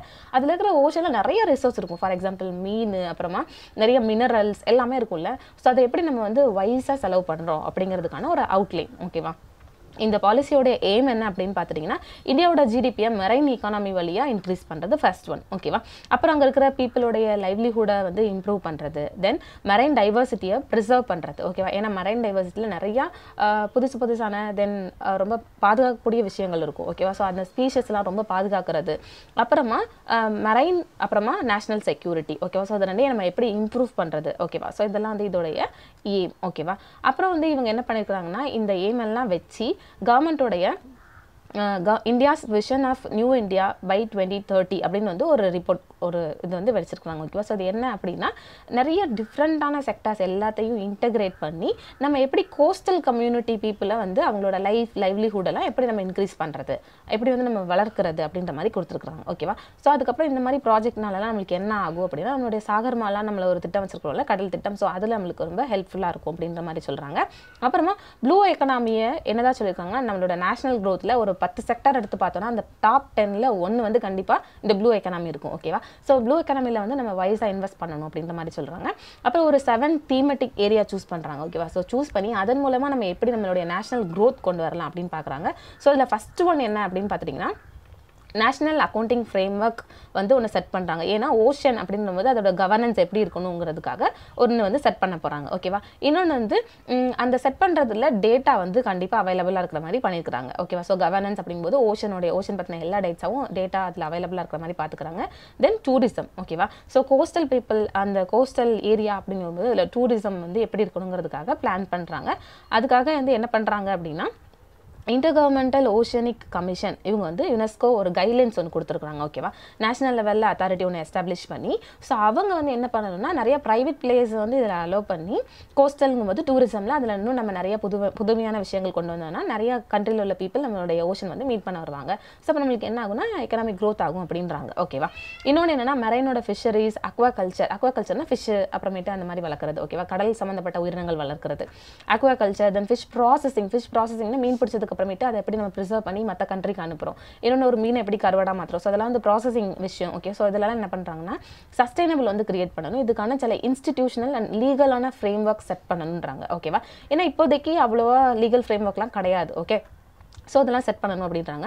இன்னொன்று என்ன அப்படின்னு பார்த்துட்டிங்கன்னா பப்ளிக் ப்ரைவேட் பார்ட்னர்ஷிப் எதுலெல்லாம் அலோவ் பண்ணணும்னா நம்ம கடல் சம்மந்தமான இண்டஸ்ட்ரீஸ் வந்து வைக்கிறதுல, அப்புறம் அதை ட்ரேட் பண்ணுறதுல, அதுக்கான டெக்னாலஜி சர்வீஸ், அதுக்கான ஸ்கில் டெவலப்மெண்ட்ஸ் கொண்டு வரதுல நம்ம பப்ளிக்கும் சரி ப்ரைவேட்டும் சரி சேர்ந்து பார்ட்னர்ஷிப் பண்ணி வச்சுன்னா நம்மளுக்கு என்ன ஆகும்னா நம்மளோட ஈஸ் ஆஃப் டூயிங் பிஸ்னஸ் அப்படிங்கிற ஒரு விஷயம் அதிகமாகும். இப்போ நம்மளோட எக்கனாமி வந்து நல்லா அதிகமாகும், ஜிடிபி க்ரோத் ஆகும் அப்படின்னு சொல்கிறாங்க. ஓகேவா, அப்புறமா லாஜிஸ்டிக், டிரான்ஸ்போர்ட், இன்ஃப்ராஸ்ட்ரக்சர், ஷிப்பிங் இதெல்லாம் வந்து பார்க்கும்போது கவர்மெண்ட் கண்டிப்பாக என்ன பண்ணணும்னா ஒரு 30 வருஷத்துக்கான ஒரு ஷிப் பில்டிங் பிளான் வந்து கொடுக்கணும். ஓகேவா, ஸோ அந்த ஷிப் பில்டிங் பிளான் அப்படிங்கிறது ஆத்ம நிர்பார் பாரத் அபியான் அதுக்கு கீழே வந்து கிரியேட் பண்ணணுன்ற மாதிரி இவங்க சொல்லியிருக்காங்க. ஓகே, அப்புறமா கோஸ்டல் வைஸ் பார்க்கும்போது ஆஃப் ஷோர்லேயும் சரி டீப் சீலையும் சரி மைனிங்ன்ற ஒரு விஷயம் நம்ம அதிகமாக பண்ணணும். ஓகேவா, for example exploration of cobalt rich sea mount ferro manganese crust அப்படின்னு ஒன்று வந்து இருக்குது ஓகேவா. இது என்னன்னா ஒரு மினரல் ஓகேவா. ஸோ அது வந்து இந்தியன் ஓஷன்லேருந்து அதிகமாக நம்ம வந்து பண்ணுறோம். இது ப்ளஸ் வந்து பிளேசர் டெபாசிட்ஸ் வந்து எங்கே இருக்குது அப்படிங்கிறத கண்டுபிடிக்கிறதுக்காக நம்ம வந்து நேஷனல் பிளேசர் மிஷன் அப்படின்னு ஒன்று வந்து செட் பண்ணியிருக்கிறோம் ஓகேவா. ஆக்சுவலி பிளேசர்ஸ் அப்படின்னா பிளேசர் டெபாசிட் அப்படின்னா என்னன்னா வேல்யூபிளான மினரல்ஸ் வந்து கடலோட அடிமட்டத்தில் டெபாசிட் ஆகியிருக்கும் ஓகேவா. ஸோ அதை எக்ஸ்ப்ளோர் பண்ணுறதுக்கான ஒரு மிஷன் தான் இந்த mission. For example nickel, uranium, copper, thorium, titanium, then polymetal, sulphides, zircon இதெல்லாம் வந்து ரொம்ப இம்பார்ட்டண்ட்டான ஒரு மெட்டீரியல்ஸ் ஓகேவா. ஸோ இதெல்லாம் வந்து கடலில் இருக்குதா. ஸோ அதை எப்படி வந்து நம்ம வெளியில் எடுக்கிறது அப்படிங்கிறது தான் இந்த மிஷன் ஓகேவா. ஏன்னா இந்தியன் ஓஷனில் இது அவைலபிளாக இருக்குது இல்லை, இது அதிகமான கமர்ஷியல் பர்பஸ்க்கு இது யூஸ் பண்ணுறாங்க ஓகேவா. இப்போ நம்மளுடைய வாட்டர் டெப்த்தில் ஒரு 4 to 5 கிலோமீட்டர் போனாலே நம்மளுக்கு இந்த மினரல்ஸ்லாம் அவைலபிளாக இருக்குது ஓகேவா. ஸோ அதெல்லாம் எக்ஸ்ப்ளோர் பண்ணுறதுக்கான மிஷன் தான் இது. ஸோ அதையும் நம்ம கரெக்டாக எக்ஸ்ப்ளோர் பண்ணணும்னு கொடுத்துருக்காங்க. தென் செக்யூரிட்டி, ஏன்னா ஓஷன் அப்படின்னு பார்க்கும்போது இந்தியாவில் சவுத் சைடில் ஃபுல்லாக ஓஷன் இருக்குல்ல. ஸோ அதில் ஸ்ட்ராட்டஜிக்காக நம்ம எப்படி வந்து அதில் இன்டர்நேஷனல் என்கேஜ்மெண்ட் வச்சு நம்ம எப்படி நம்மளோட அந்த ஏரியாவை பாதுகாக்கிறோம் அப்படிங்கிறது தான் இதில் கொடுத்துருக்குறாங்க ஓகேவா. ஸோ இதெல்லாம் வந்து இவங்களுடைய ஒரு 7 தீமெட்டிக் ஏரியாஸ் ஓகே. அப்புறமா ப்ளூ எக்கனாமி வரும்போது அதோடைய சிக்னிஃபிகன்ஸ் என்ன அப்படின்னா நம்மளே சொல்லிடலாம். ஃபர்ஸ்ட் வந்து எக்கனாமிக் க்ரோத் கண்டிப்பாக இருக்கும். ஏன் அப்படின்னு பார்த்தீங்கன்னா ஸ்ட்ராட்டஜிக் இம்பார்ட்டன்ஸ் வழியாக நம்ம என்ன பண்ணலாம்னா க்ரூட் ஆயில், நேச்சுரல் கேஸ் அந்த மாதிரி கூட நம்ம எக்ஸ்ப்ளோர் பண்ணலாம் ஓகே. ஸோ இதெல்லாம் வந்து நம்மளோட எக்கனாமியை கண்டிப்பாக வளர்க்குன்றாங்க. நம்மளுடைய கோஸ்டல் கம்யூனிட்டியோட பீப்புளுடைய லைஃபையும் நம்ம இன்க்ரீஸ் பண்ணலாம் அப்படின்றாங்க. அப்புறமா ஓஷன் வெல்த் அப்படிங்கிறதுலேருந்து நம்மளுக்கு எவ்வளோ கிடைக்கும் அப்படின்னா நம்மளுக்கு என்ன ரைட்ஸ் இருக்குது ஆக்சுவலி அப்படின்னா பாலிமெட்டாலிக் நோடல்ஸ் இருக்குது இல்லையா, அதெல்லாம் வந்து ஒரு 7,50,000 ஸ்கொயர் கிலோமீட்டர் அளவுக்கு நம்ம வந்து என்னென்னா எக்ஸ்ப்ளோர் பண்ணிக்கலாம் அப்படின்னு இன்டர்நேஷனல் சீபெட் அத்தாரிட்டி நம்மளுக்கு வந்து அக்ரிமெண்ட் மேக் பண்ணி கொடுத்துருக்காங்க சரியா. ஸோ அது மாதிரியே நம்ம மினரல்ஸ் எக்ஸ்ப்ளோர் பண்ணும்போது கண்டிப்பாக நம்மளுடைய வெல்த் அதிகமாகும் அப்படின்றாங்க ஓகே. அப்புறம் இன்னொன்று என்ன சொல்கிறாங்கன்னா இந்தியன் ஓஷன் ரிம் அசோசியேஷன் இருக்காங்களா. ஸோ அவங்க கூட சேர்ந்து நம்மளுடைய ட்ரேட் அப்படிங்கிற ஒரு விஷயத்தை கடந்த சில வருஷங்களில் நம்ம என்ன பண்ணியிருக்கோம்னா 4 டைம் இன்க்ரீஸ் பண்ணியிருக்கிறோம் அப்படின்ற மாதிரி சொல்கிறாங்க ஓகேவா. ஸோ இப்போ ட்ரேட் அப்படிங்கிறது ரொம்ப அதிகமாக போகும் அப்படின்றாங்க. தென் நம்மளோட ஃபிஷரிஸ் அண்ட் அக்வாகல்ச்சர் அப்படின்னு பார்க்கும்போது நம்ம வந்து நேஷனல் ஃபிஷரிஸ் பாலிசிஸ் வந்து நம்ம கிரியேட் பண்ணிக்கிறோம் ஓகேவா. ஏன் அப்படின்னா ப்ளூ க்ரோத் இனிஷியேட்டிவ், அதாவது கடலில் உள்ள எல்லாத்தையும் நம்ம வளர்க்கணும் அப்படிங்கிறதுக்காக. ஸோ அது என்ன சொல்கிறாங்கன்னா லோக்கலி அவைலபிள் ரிசோர்ஸ் நம்மளுக்கு இருக்கும் இல்லையா. ஸோ அதெல்லாம் வச்சு நம்ம எப்படி ஓஷனை ரிசோர்ஸாக நம்ம வந்து கன்வெர்ட் பண்ணலாம், அதில் இருக்கிற சிப்பி, முத்து அதெல்லாம் எப்படி நம்ம ரிசோர்ஸாக வந்து கன்வெர்ட் பண்ணலாம் அப்படிங்கிறது தான் இந்த ப்ரோக்ராமோட ஒரு இது ஓகேவா. ஸோ அதுக்கப்புறமேட்டு நம்ம இந்த ப்ரோக்ராம் வழியாக என்விரான்மெண்ட்டுக்கு என்னென்ன மாதிரி ப்ராப்ளம் இருக்குன்னு அதை ரெடியூஸ் பண்ணுறோம். தென் ஈகாலஜிக்கல் சேலஞ்சஸை நம்ம மிட்டிகேட் பண்ணுறோம், கம்மி பண்ணுறோம் ஓகேவா. ஸோ இதெல்லாம் வந்து நம்மளுடைய பாசிபிலிட்டிஸ் அப்படின்ற மாதிரி கொடுத்துருக்குறாங்க ஓகேவா. அதுக்கப்புறமேட்டு ஆனால் இதில் சில சேலஞ்ச் இருக்குது. என்ன அப்படின்னு பார்த்துட்டிங்கன்னா கண்டிப்பாக நம்ம ஓஷன் அப்படிங்கும்போது அதை வந்து பொல்யூட் பண்ணாமல் பார்த்துக்கணும். இன்னொன்று ஆயில் ஸ்பில்லிங்லாம் அடிக்கடி ஏற்படுறதுக்கு வாய்ப்பு இருக்குது. லேண்ட்லேருந்து நிறையா வேஸ்டேஜ்லாம் இங்கே வந்து கொட்டுறதுக்கு வாய்ப்பு இருக்குது. ஸோ அதெல்லாம் வந்து நம்ம என்ன பண்ணணும்னா சரி பண்ணிவிட்டு சஸ்டைனபிளான டெவலப்மெண்ட் நம்ம கொண்டு வரணும் அப்படின்னு சொல்லி ஓகேவா. ஸோ வே ஃபார்வர்ட் என்ன கொடுத்துருக்காங்கன்னா எமர்ஜிங் இண்டஸ்ட்ரீஸ் இருக்கிறாங்களா. ஸோ அவங்களுக்கு நம்ம என்கரேஜ் பண்ணணும். ஃபார் எக்ஸாம்பிள் மெரைன் சம்மந்தமாக ஒரு இண்டஸ்ட்ரி ஸ்டார்ட் பண்ணுறாங்கன்னா நம்ம கண்டிப்பாக அவங்களுக்கு சப்போர்ட் கொடுக்கணும் அப்படின்றாங்க. இன்னொன்று என்னன்னா இன்க்ளூசிவான ஒரு ஃப்ரேம் ஒர்க் வந்து கண்டிப்பாக கிரியேட் பண்ணணும். இன்டர்நேஷனல் லெவலில் சரி, அப்புறமேட்டு பப்ளிக் ப்ரைவேட் பார்ட்னர்ஷிப் எல்லாரும் சேர்ந்து நம்ம வந்து ஒர்க் பண்ணணும் அப்படின்ற மாதிரி சொல்கிறாங்க. தென் கோஆப்ரேஷன் அப்படின்னு பார்த்தீங்கன்னா நம்மளுடைய ரீஜனல் பார்ட்னர்ஸ், நம்மளுடைய பக்கத்தில் உள்ள கண்ட்ரீஸ்லாம் இருப்பாங்க. ஸோ அவங்க கூடலாம் சேர்ந்து நம்ம என்ன பண்ணணும்னா பார்ட்னர்ஷிப் வச்சுக்கிட்டு நம்ம இன்னும் நல்லா இந்த ஃபீல்டில் ஒர்க் பண்ணலாம் அப்படின்றாங்க. தென் எக்கனாமிக் இன்சென்டிவ்ஸ் அப்படின்னு பார்த்துட்டிங்கன்னா சின்ன சின்ன ஃபிஷர்மேன்லாம் மீன்பிடி தடை காலத்துலலாம் அவங்களுக்கு ரொம்ப சாப்பாடுக்கே வழி இருக்காதுல்ல. ஸோ அப்போ அவங்களுக்கு என்ன பண்ணணும்னா இன்சென்டிவ்ஸ் வந்து அதிகமாக கொடுக்கணும் அந்த டைமில் அப்படின்ற மாதிரி கொடுத்துருக்குறாங்க. இதெல்லாம் வந்து வே ஃபார்வர்ட்ஸ் ஓகேவா.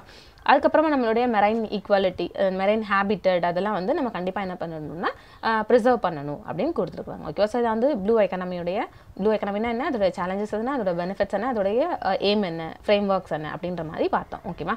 தென் நெக்ஸ்ட் என்ன அப்படின்னு பார்த்துட்டிங்கன்னா companies corporate social responsibility policy amendments rule 2021 ஓகேவா. இப்போ வந்து என்னன்னா கார்பரேட் சோஷியல் ரெஸ்பான்சிபிலிட்டினா என்ன, இப்போ நான் வந்து ஒரு கம்பெனி வச்சிருக்கேன் இந்தியாவில் ஓகேவா. நான் அதுலேருந்து ப்ராஃபிட் நல்லா மேக் பண்ணுறேன். நான் மட்டுமே ப்ராஃபிட் நான் மேக் பண்ணிகிட்டே இருந்தேன்னா அப்போ என்னோட சுற்றி இருக்கிற பீப்புள் எப்படி இருக்கிறாங்க, அவங்களுக்கு ஹெல்த்துக்கு அவங்களுடைய எஜுகேஷனுக்கு நான் ஹெல்ப் பண்ணலாமா அப்படின்னு நான் ஹெல்ப் பண்ணேன் அப்படின்னா ஸோ அதுதான் வந்து கார்பரேட் சோஷியல் ரெஸ்பான்சிபிலிட்டி ஓகேவா. ஸோ கவர்மெண்ட் என்ன பண்ணுறாங்கன்னா இப்போ நான் 100 கோடியை தாண்டி வந்து சம்பாதிக்கிறேன் அப்படின்னா ஒரு லிமிட் வச்சிருக்காங்க ஓகேவா. ஸோ அந்த லிமிட்டை தாண்டி நம்ம ஏர்ன் பண்ணுறோம்னா அந்த லிமிட்லேருந்து இவ்வளோ பர்சன்டேஜ் வந்து நம்ம கண்டிப்பாக மற்ற பீப்புளுக்கு ஹெல்ப் பண்ணணும். ஸோ அது கார்பரேட் சோஷியல் ரெஸ்பான்சிபிலிட்டிக்கு கீழே வரும் அப்படின்னு இருக்கிறாங்க ஓகே. ஸோ இதான் வந்து இதோடைய சின்ன விரிவாக்கம். இப்போ வந்து இது யார் வெளியில் விட்டுருக்காங்கன்னா மினிஸ்டர் ஆஃப் கார்பரேட் அஃபேர்ஸ் ஓகேவா. ஸோ இவங்க ஆல்ரெடி இருந்த 2014 ரூலை அமெண்ட்மெண்ட் பண்ணி தான் கம்பெனிஸ் இந்த சிஎஸ்ஆர் பாலிசி வந்து கொண்டு வந்திருக்காங்க ஓகேவா. இப்போ இந்த சிஎஸ்ஐஆர் பார்த்துட்டோம் அப்படின்னா கம்பெனி அப்படிங்கும்போது ஸோ அவங்க வந்து மேனேஜ்மெண்ட் கான்செப்ட் அப்படிங்கிறது மட்டும் இல்லாமல் சோஷியல் அண்ட் என்விரான்மெண்டல் கன்சர்ன் ஓகேவா. ஸோ அது ரெண்டையும் அவங்களோட பிஸ்னஸ் அப்புறம் அவங்களோட ஸ்டாக் ஹோல்டர்ஸ் இருப்பாங்களா, ஸோ அவங்க கூட டிஸ்கஸ் பண்ணி சோஷியலுக்காகவும் என்விரான்மெண்ட்காகவும் செலவு பண்ணுற ஒரு விஷயம் தான் கார்பரேட் சோஷியல் ரெஸ்பான்சிபிலிட்டி அப்படின்னு சொல்கிறாங்க. இதை ஃபர்ஸ்ட் கம்பெனி ஆக்ட் 2013 தான் இன்ட்ரடியூஸ் பண்ணியிருப்பாங்க ஓகேவா. ஸோ அதுக்கப்புறம் தான் என்ன ஆகிருக்கும் அப்படின்னா செக்ஷன் 135 இருக்குது இல்லையா, ஸோ அதில் ஒரு அடிஷ்னல் செக்ஷனை சேர்த்து இந்த கார்பரேட் சோஷியல் ரெஸ்பான்சிபிலிட்டி அப்படின்ற ஒரு விஷயம் வந்து கொண்டு வந்திருப்பாங்க ஓகேவா. இப்போ கம்பெனிஸ் அப்படின்னு எடுத்து பார்த்துட்டோம்னா 2009 நிறைய ரெகுலேஷன்ஸ்லாம் கொடுத்துருப்பாங்க. ஆனால் ஃபர்ஸ்ட்லாம் கொடுத்துருக்கிற ரெகுலேஷன்ஸ் வந்து வாலண்டியரியாக தான் இருக்கும் ஓகே. நம்மளுக்கு தேவைன்னா நம்ம அது வந்து பின்பற்றிக்கலாம். ஆனால் அது போக போக 2009 அப்படின்னு கிராஜுவலாக ஆக என்னாகுன்னா ஒரு 2013 கம்பெனி ஆக்ட் 2013 அப்படின்னு ஒன்று வந்து எனாக்ட் பண்ணிடுவாங்க ஓகேவா. ஸோ அதுக்கப்புறம் 2014 என்ன பண்ணுவாங்கன்னா செக்ஷன் 135 இன்சர்ட் பண்ணுவாங்க. 135 அப்படிங்கிறது என்ன அப்படின்னா கார்பரேட் சோஷியல் ரெஸ்பான்சிபிலிட்டி ஓகேவா. ஸோ அது வந்து செக்ஷன் 135 2014 தான் அது வந்திருக்கும் ஓகேவா. ஸோ அதுக்கப்புறமேட்டு போக போக போக என்ன ஆகிருக்கும் அப்படின்னா 2019 நேஷனல் லெவல்லே கைட்லைன்ஸ் வந்து கொடுக்க ஆரம்பிச்சிருவாங்க ஓகேவா. ஏன் அப்படின்னா ஒரு கம்பெனி அப்படின்னு வரும்போது அது கண்டிப்பாக இந்த மாதிரி சோஷியலி ரெஸ்பான்சிபிளாக இருக்கணும் அப்படிங்கிறதுக்காக கொண்டு வந்திருப்பாங்க ஓகேவா. கார்பரேட் சோஷியல் ரெஸ்பான்சிபிலிட்டி அப்படின்னு பார்க்கும்போது அதை ஃபஸ்ட்டு லீகலைஸ் பண்ணின ஃபஸ்ட்டு கண்ட்ரி இந்தியா தான் ஓகேவா. அதுக்கப்புறமா எந்தெந்த கம்பெனிலாம் கார்பரேட் சோஷியல் ரெஸ்பான்சிபிலிட்டிக்கு எலிஜிபிள் அப்படின்னு பார்த்துட்டிங்கன்னா ஒருத்தவங்களோட டேர்ன் ஓவர் ஆனுவலி ஒரு 1000 கோடிக்கு மேலே இருந்துச்சுன்னா அவங்க கண்டிப்பாக கார்பரேட் சோஷியல் ரெஸ்பான்சிபிலிட்டிங்கிற ஒரு விஷயம் பண்ணியே ஆகணும். இன்னொன்று ஒரு கம்பெனியுடைய நெட் ஒர்த் ஓகேவா. ஸோ நெட் ஒர்த் வந்து 500 crore இல்லைனா அதுக்கு மேலே இருந்துச்சுன்னா, இன்னொன்று அவங்களோட நெட் ப்ராஃபிட்னா நம்மளுடைய தேய்மானம் அதெல்லாம் கழிச்சு போக இருக்க முடியாது. ஸோ அந்த நெட் ப்ராஃபிட் வந்து நம்மளுக்கு 5 crore இல்லைனா 5 crore மேலே இருந்துச்சு அப்படின்னா ஸோ அந்த கம்பெனி எல்லாமே என்ன பண்ணணும்னா கண்டிப்பாக அவங்களுடைய ஆவரேஜ் நெட் ப்ராஃபிட்டில் ஓகேவா, அதாவது ப்ராஃபிட் பிஃபோர் டாக்ஸஸ் சரியா. ஸோ அதுலேருந்து ஒரு 2% அட்லீஸ்ட் கண்டிப்பாக என்ன பண்ணணும்னா கார்பரேட் சோஷியல் ரெஸ்பான்சிபிலிட்டிக்கு கொடுக்கணும் அப்படின்ற மாதிரி சொல்கிறாங்க ஓகேவா. என்னோட லாஸ்ட் 3 years கம்பேர் பண்ணும்போது என்னோட கம்பெனியோட ஆவரேஜ் நெட் ப்ராஃபிட் வந்து அதிகமாக இருந்துச்சு. இந்த நான் இப்போ சொன்னேன்ல, ஸோ அந்த கேட்டகரிக்கு கீழெல்லாம் வந்துருந்துச்சுன்னா கண்டிப்பாக நான் என்ன பண்ணணும்னா அட்லீஸ்ட் 2% சிஎஸ்ஆரில் நான் ஸ்பெண்டிங் பண்ணணும் ஓகேவா. ஸோ அதுதான் அந்த விஷயம். இன்னொன்று என்ன அப்படின்னு பார்த்துட்டிங்கன்னா இப்போது நான் வந்து ஒரு ஃபாரின் கம்பெனி ஓகேவா, ஆனால் என்னோட பிரான்ச் இங்கே இருக்குது. இந்த பிரான்ச் வந்து ஆனுவலி 1000 கோடிக்கு மேலே டர்ன் ஓவர் பண்ணுது. என்னுடைய நெட் ப்ராஃபிட் அப்படிங்கிற ஒரு விஷயம் 5 crore மேலே இருக்குது அப்படின்னா நான் கண்டிப்பாக என்ன பண்ணணும்னா இந்த டேக்ஸ் பே பண்ணி தான் ஆகணும் ஓகேவா. இன்னொன்று என்ன சொல்கிறாங்கன்னா இந்த கார்பரேட் சோஷியல் ரெஸ்பான்சிபிலிட்டி இருக்குது இல்லையா, இது என்னென்ன ஆக்டிவிட்டீஸ்லாம் ஈடுபடும்னா நம்மளுடைய ஹங்கர் அப்படிங்கிற ஒரு விஷயத்தை எராடிகேட் பண்ணுறது, பாவர்ட்டியை நம்ம எலிமினேட் பண்ண நம்ம ஸ்டெப்ஸ் மேக் பண்ணுறது, தென் எஜுகேஷனில் நம்ம இன்வெஸ்ட் பண்ணுறது, தென் விமன் எம்பவர்மெண்ட்டில் நம்ம வந்து அவங்களுக்கு ஸ்கில்ஸ் டெவலப்மெண்ட் பண்ணி கொடுக்கறதுக்காக காசு செலவு பண்ணோம் அப்படின்னா அது, அப்புறமா சைல்டு மார்டாலிட்டிங்கிற விஷயத்தை நம்ம வந்து ரெடியூஸ் பண்ணணும்னா மதருடைய ஹெல்த் நம்ம இம்ப்ரூவ் பண்ணுறதுக்காக சில விஷயம் பண்ணணும் அப்படின்னா, என்விரான்மெண்டலி சஸ்டைனபிளாக இருக்கிற விஷயத்துக்காக என்விரான்மெண்ட்டில் நம்ம இன்வெஸ்ட் பண்ணணும் அப்படின்னா, அதுக்கப்புறமா வொகேஷனல் ஸ்கில்ஸ் வந்து நம்ம கொடுக்குறோம், சோஷியல் பிஸ்னஸ் ப்ராஜெக்ட்ஸ் பண்ணுறோம், இந்த மாதிரி எல்லாமே கண்டிப்பாக சிஎஸ்ஆர் ஆக்டிவிட்டீஸ் கீழே வரும் ஓகேவா. இது போக நம்ம பிஎம் கேர்ஸ் ஃபண்டு இருக்குது இல்லையா, ஸோ அதுக்கு டொனேட் பண்ணாலும் சிஎஸ்ஆர் அப்படிங்கிறதுக்கு கீழே வரும் ஓகேவா. அப்புறமா பிஎம் கேர்ஸ் மட்டும் இல்லாமல் சென்ட்ரல் கவர்மெண்ட் செட் பண்ண எந்த ஃபண்டுக்கு நம்ம வந்து ஃபண்ட் பண்ணாலுமே அது இந்த கேட்டகரிக்கு கீழே வரும் ஓகேவா. இதெல்லாம் வந்து சொல்கிறாங்க. இது போக நம்ம வந்து சோஷியோ எக்கனாமிக் டெவலப்மெண்ட் அதுவும் ஸ்பெசிஃபிக்காக ஷெட்யூல்டு கேஸ்ட் ஷெட்யூல்டு ட்ரைப் இருப்பாங்களா, ஸோ அவங்களுக்காக நம்ம வந்து நல்லா செலவு பண்ணால் கூட ஸோ அதுவும் வந்து எதில் வரும்னா இந்த லிஸ்ட்டில் வரும் அப்படின்றாங்க ஓகேவா. இது போக நம்ம பேக்வர்ட் கிளாஸ், மைனாரிட்டிஸ், விமென் அவங்களுடைய எம்பவர்மெண்ட்டுக்காகவும் நம்ம கண்டிப்பாக செலவு பண்ணோம்னா அது சிஎஸ்ஆருக்கு கீழே வரும் அப்படின்ற மாதிரி சொல்கிறாங்க ஓகேவா. அப்புறமா இதில் என்ன சொல்கிறாங்கன்னா இப்போ கம்பெனிஸ் கண்டிப்பாக என்ன பண்ணணும்னா சிஎஸ்ஆர் ஃபண்ட்ஸ் வந்து இப்போ 2% வந்து செலவு பண்ணணும்னா அதில் செலவு பண்ணாத அமௌண்ட் இருக்கும்ல, ஸோ அதை வந்து அவங்க வச்சுக்க முடியாது. அதை வந்து டெபாசிட் பண்ணுறதுக்காக ஒரு ஃபண்ட் வந்து கவர்மெண்ட் ஒன்று கொடுத்துருக்குறாங்க சரியா. ஸோ அந்த ஃபண்டுக்கு கீழே என்ன பண்ணணும்னா டெபாசிட் பண்ணிடணும் அப்படின்ற மாதிரி 2019 அமெண்ட்மெண்ட்ஸ் கொண்டு வந்தாங்க ஓகேவா. இப்போ நியூவாக இருக்கிற அமெண்ட்மெண்ட் ரூல் என்ன சொல்லுது அப்படின்னா ஃபஸ்ட்டு எந்த ஒரு கம்பெனியுமே அவங்களோட நார்மல் பிஸ்னஸ்க்காக செலவு பண்ணுறது வந்து கண்டிப்பாக சிஎஸ்ஆர் அப்படிங்கிற ஒரு விஷயத்துக்கு வராது அப்படின்றாங்க ஓகேவா. இன்னொன்று ஏதாச்சும் ஒரு கம்பெனி வந்து நார்மல் பிஸ்னஸ் தவிர ரிசர்ச் அண்ட் டெவலப்மெண்ட்டில் இப்போ வேக்சின்ஸ்க்காக ட்ரக்ஸ்க்காக வந்து அவங்க ப்ரொடியூஸ் பண்ணுறாங்கன்னா ஸோ அப்போ அந்த மெடிக்கல் டிவைஸ் கம்பெனி இருக்கும்ல, ஸோ அதுக்கு வந்து சிஎஸ்ஆர் அப்படிங்கிற கேட்டகரி கீழே அந்த செலவு வரும் அப்படின்ற மாதிரி சொல்கிறாங்க ஓகேவா. இது போக ஏதாச்சும் ஒரு கம்பெனி வந்து இந்தியாவோட அவுட் சைடில் வந்து நாங்கள் செலவு பண்ணிவிட்டு அவங்களுடைய எஜுகேஷனுக்காக நாங்கள் செலவு பண்ணால் இது வந்து கார்பரேட் சோஷியல் ரெஸ்பான்சிபிலிட்டி கீழே வரும்னா வராது ஓகேவா. ஸோ நான் வந்து ஒரு கம்பெனி இந்தியாவில் இருக்கேன், ஆனால் நான் ஃபாரினில் வந்து ஏதோ ஒரு நேஷனல் லெவலில் ஸ்போர்ட்ஸ் மேனை வந்து ட்ரெயின் பண்ணுறேன் அப்படின்னா அவங்க வந்து இந்தியாவை சேர்ந்தவங்க இருந்தாங்க அப்படின்னா ஸோ அப்போ அது வந்து கார்பரேட் சோஷியல் ரெஸ்பான்சிபிலிட்டி ஃபண்டுக்கு கீழே வரும் ஓகேவா. இன்னொன்று நான் ஏதாச்சும் ஒரு பொலிட்டிக்கல் பார்ட்டிக்கு வந்து ஃபண்டு கொடுத்துட்டு அது சிஎஸ்ஆருக்கு கீழே வருமானம் வராது. ஓகேவா? ஸோ பொலிட்டிக்கல் பார்ட்டிக்கு கொடுக்கறது வராது. அப்புறமா இப்போ நான் ஒரு கம்பெனி வச்சுட்டு இதில் வந்து கோட் ஆன் வேஜஸ் 2019 ஒரு ஆக்ட் இருக்குது சரியா? ஸோ அந்த ஆக்ட்டுக்கு கீழே என்னோட ஓன் எம்ப்ளாயிக்கே நான் வந்து நல்லா காசு கொடுத்து அவங்களோட டெவலப்மெண்ட் பண்ணிட்டு அது சிஎஸ்ஆருக்கு கீழே வருமானம் வராது. ஓகேவா? இது போக நம்ம வந்து ஸ்பான்சர்ஷிப் பேசிஸில் கொடுப்போம்ல சார், எஜுகேஷன் அந்த மாதிரிலாம் ஸ்பான்சர் பண்ணுவோம்ல, ஸோ அதுவும் வந்து கார்பரேட் சோஷியல் ரெஸ்பான்சிபிலிட்டி கீழே வராது அப்படின்ற மாதிரி சொல்கிறாங்க. அது போக இப்போ கவர்மெண்ட் வந்து ஏதோ ஒரு லா மேக் பண்ணியிருக்காங்க. அந்த லா வந்து நான் ஃபாலோ பண்ணுறதுக்காக சில ஆக்டிவிட்டீஸ் பண்ணுறேன், அதில் எனக்கு செலவழியுது அப்படின்னா அது வந்து சிஎஸ்ஆருக்கு கீழே வராது. ஓகேவா? அப்புறமா இன்னொன்று என்ன சொல்கிறாங்கன்னா, கண்டிப்பாக சிஎஸ்ஆர் கம்பெனிஸ் எல்லாரும் ஒரு ரெஜிஸ்ட்ரேஷன் பண்ணணுன்றாங்க. ஓகேவா? சென்ட்ரல் கவர்மெண்ட்டோடைய சிஎஸ்ஆர் ஃபார்ம் 1 அப்படின்னு ஒன்று இருக்கும், அந்த எலக்ட்ரானிக்கலி அதில் நம்ம போய் ரெஜிஸ்ட்ரேஷன் பண்ணணுன்றாங்க. அதுக்கப்புறமா அந்த இது எதுக்கு கீழேனா ரெஜிஸ்டர் ஆஃப் கம்பெனிஸ் அப்படின்னு ஒன்று இருக்கும். ஓகேவா? ஸோ அது வந்து April 1, 2021 அப்புறம் கண்டிப்பாக எல்லாம் ரெஜிஸ்டர் பண்ணணும் அப்படின்றாங்க. ஓகே, அதுக்கப்புறமா ஆல்ரெடி இருப்பாங்கல்ல, ஸோ அவங்க என்ன பண்ணலாம் அப்படின்னா நம்ம எக்ஸ்டர்னலாக ஏதாவது ஆர்கனைசேஷன் கூட நம்ம வந்து பெர்மிட் நம்ம கனெக்ஷன் வச்சுக்கலாம். ஓகேவா? ஸோ அதுக்கு வந்து பெர்மிட் கொடுக்குறாங்க. அப்புறம் ஆனுவல் ஆக்ஷன் பிளான் அப்படின்னு வந்து உருவாக்கணும் அப்படின்றாங்க. ஓகேவா? ஸோ இதுக்காக என்ன அப்படின்னு பார்த்துட்டிங்கன்னா, நம்ம ஆனுவலி நம்ம எப்படி வந்து நம்ம பெர்ஃபார்ம் பண்ணிக்கிறோம் அப்படிங்கிறத ஒரு அனாலிசிஸ் பண்ணுறதோட ஒரு ஆனுவல் ஆக்ஷன் பிளான். ஓகேவா? அது பக்கமா அட்மினிஸ்ட்ரேட்டிவ் ஓவர் ஹெட் அப்படிங்கிறது. ஓகே, அட்மினிஸ்ட்ரேட்டிவ் ஓவர் ஹெட் அப்படின்னா என்ன அப்படின்னா, இப்போ நான் ஒரு கம்பெனி வச்சுருக்கிறேன், அதோட குட்ஸ் அண்ட் சர்வீஸ் அப்படி அதோட டிரான்ஸ்போர்ட் அதுக்காக டேரெக்டாக செலவு பண்ணாமல் இன்டெரக்டாக எனக்கு வேறு இந்த மாதிரி இப்போ மேனேஜ்மெண்ட் செலவுலாம் வரும்ல, ஸோ அதெல்லாம் வந்து அட்மினிஸ்ட்ரேட்டிவ் ஓவர் ஹெட். ஓகேவா? ஸோ அந்த செலவு வந்து என்னுடைய டோட்டல் கார்பரேட் சோஷியல் எக்ஸ்பெண்டிச்சர் இருக்குது இல்லையா, ஸோ அதோடைய பர்சன்டேஜ்னு பார்க்கும்போது 5% விட எக்ஸ்ட்ரா நான் செலவு பண்ணியிருக்க கூடாது அப்படின்ற மாதிரி சொல்கிறாங்க. ஓகேவா? அதுக்கப்புறமேட்டு என்கிட்ட வந்து கார்பரேட் சோஷியல் ரெஸ்பான்சிபிலிட்டிக்கான ஃபண்ட் வந்து சர்ப்ளஸாக இருக்குது அப்படின்னா நான் அதை வந்து இன்னொரு விஷயத்தில் போய் நான் இன்வெஸ்ட் பண்ண முடியாது. நான் புதுசாக ஒரு பிஸ்னஸ் ஆரம்பித்து அதில் இன்வெஸ்ட் பண்ண முடியாது. அதை கண்டிப்பாக சோஷியல் ரெஸ்பான்சிபிலிட்டிக்காக மட்டும்தான் நான் செலவு பண்ண முடியும் அப்படின்றாங்க. தென் ஒரு கார்பரேஷன். ஓகேவா? இப்போ நான் ஒரு கார்பரேஷன் வச்சுருக்கேன், அந்த கார்பரேஷன் வந்து லாஸ்ட் 3 வருஷத்தில் நல்லா பர்ஃபார்ம் பண்ணியிருக்கு. ஓகேவா? ஸோ நான் வந்து கார்பரேட் சோஷியல் ரெஸ்பான்சிபிலிட்டியை நான் 10 கோடிக்கு மேலே பண்ணுறேன். ஓகேவா? என்னோட கார்பரேட் சோஷியல் ரெஸ்பான்சிபிலிட்டி அவ்வளோ இருக்குதுன்னா நான் கண்டிப்பாக இன்னொன்று என்ன வைக்கணும்னா இண்டிபெண்டான ஏஜென்சி வைக்கணும். ஏன் அப்படின்னா இப்போ நான் எவ்வளோ செலவு பண்ணியிருக்கேன், அதோட இம்பாக்ட் அசஸ்மெண்ட் என்னங்கிறதுக்காக ரிவ்யூ கொடுக்கறதுக்காக ஒரு பாடி வந்து நான் செட்டப் பண்ணணும். ஓகேவா? ஸோ இது ஒன்று சொல்கிறாங்க. அதுக்கப்புறமேட்டு என்னோட சிஎஸ்ஆர் ப்ராஜெக்ட் இருக்குது இல்லையா, ஸோ நான் இது வரைக்கும் என்னென்ன மாதிரி ப்ராஜெக்ட் பண்ணியிருக்கிறேன், ஸோ அதனால் எத்தனை பேர் பெனிஃபிட் ஆகிருக்கிறாங்கன்னு ஒரு வெப்சைட்டில் கண்டிப்பாக நான் நம்மளுடைய எல்லா ஆக்டிவிட்டீஸும் அதில் கொடுக்கணும். ஏன்னா நம்ம நம்மளோட கம்பெனி வந்து அக்கௌண்டபிளாக இருக்கணும் அப்படிங்கிறதுக்காக அந்த விஷயம் வந்து பண்ணணும். ஓகேவா? ஸோ அதெல்லாம் வந்து இதோடைய ரூல்ஸ். ஓகே, ஸோ இதில் என்னென்ன மாதிரி சேலஞ்சஸ் இருக்குது அப்படின்னு கொடுத்துருக்காங்க. ஓகேவா? ஸோ ஃபஸ்ட்டு வந்து என்ன அப்படின்னா, இது ஆல்ரெடி நம்மளுடைய இந்தியாவில் யாராவது ஒரு கம்பெனியில் வர்றாங்க, கம்பெனி வைக்க போகிறாங்க அப்படின்னா நம்மளுடைய கார்பரேட் டேக்ஸுங்கிறது கொஞ்சம் அதிகம். ஓகேவா?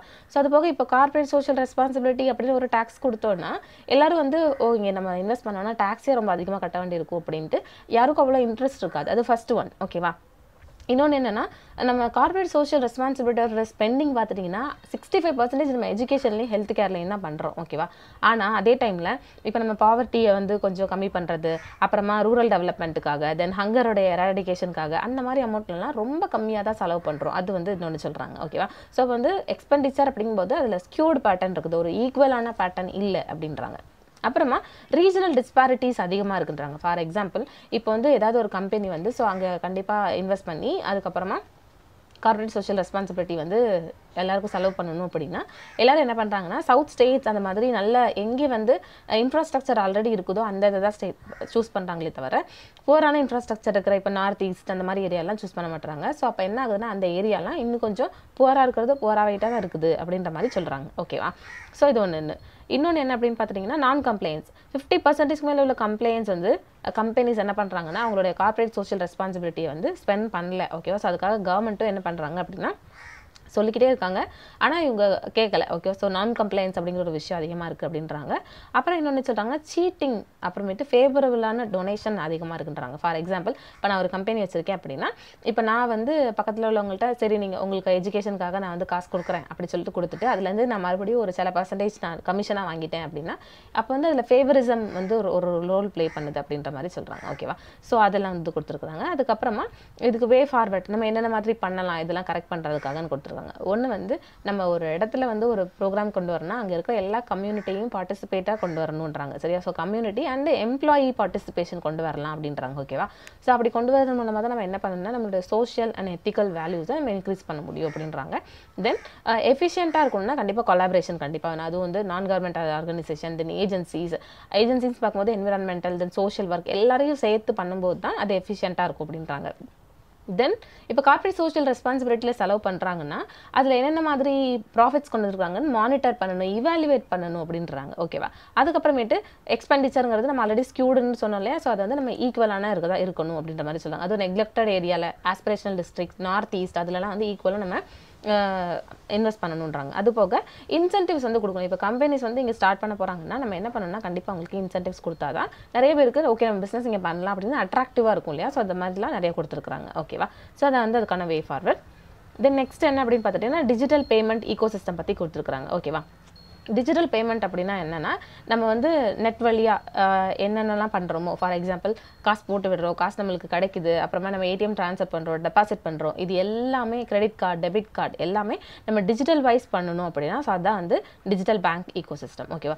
இது என்ன சொல்கிறாங்க அப்படின்னா ரிசர்வ் பேங்க் ஆஃப் இந்தியா இதுக்காக ஒரு டைரக்ஷன்ஸ் வெளியில் விட்டுருக்காங்க. Okay, digital payment security controls direction 2021. Okay, ஏன் அப்படின்னு பார்த்துட்டிங்கன்னா டிஜிட்டல் பேமெண்ட்டுங்கும் போது அதில் அதே டைமில் எவ்வளோ நம்ம ஃபாஸ்ட்டாக மணிலாம் டெலிவர் பண்ண முடியுமோ அவ்வளோ ஃபஸ்ட்டாக வந்து ஃப்ராட், கரப்ஷன் அந்த மாதிரி விஷயத்தெல்லாம் இருக்குல்ல, ஸோ அதெல்லாம் வந்து கண்ட்ரோல் பண்ணுறதுக்காக கொண்டு வந்திருக்காங்க. ஓகேவா? நம்மளோட செக்யூரிட்டியை இம்ப்ரூவ் பண்ணணும், அப்புறமேட்டு கஸ்டமருடைய டேட்டாவை நம்ம ரொம்ப கான்ஃபிடென்ஷியலாக மெயின்டைன் பண்ணிக்கணும், அதை யாரும் வந்து திருடிடக்கூடாது. அப்புறமா கஸ்டமர்ஸ்க்கு ஏதாவது ஒரு ப்ராப்ளம்னா அவங்க கண்டிப்பாக டிஸ்பியூட் மெக்கானிசம் அப்படிங்கிறது ஒன்று அங்கே இருக்கணும் அப்படிங்கிறதுலாம் இந்த இதுக்கு கீழே கொடுத்துருக்குறாங்க. ஓகேவா? அப்புறமேட்டு கேஷ்லெஸ் எக்கனாமி அப்படிங்கிறது வந்து நம்ம என்கரேஜ் பண்ணணும் அப்படின்னா கண்டிப்பாக நம்ம இந்த மெத்தட்ஸ் எல்லாம் ஃபாலோ பண்ணணும் அப்படின்ற மாதிரி சொல்கிறாங்க. ஓகேவா?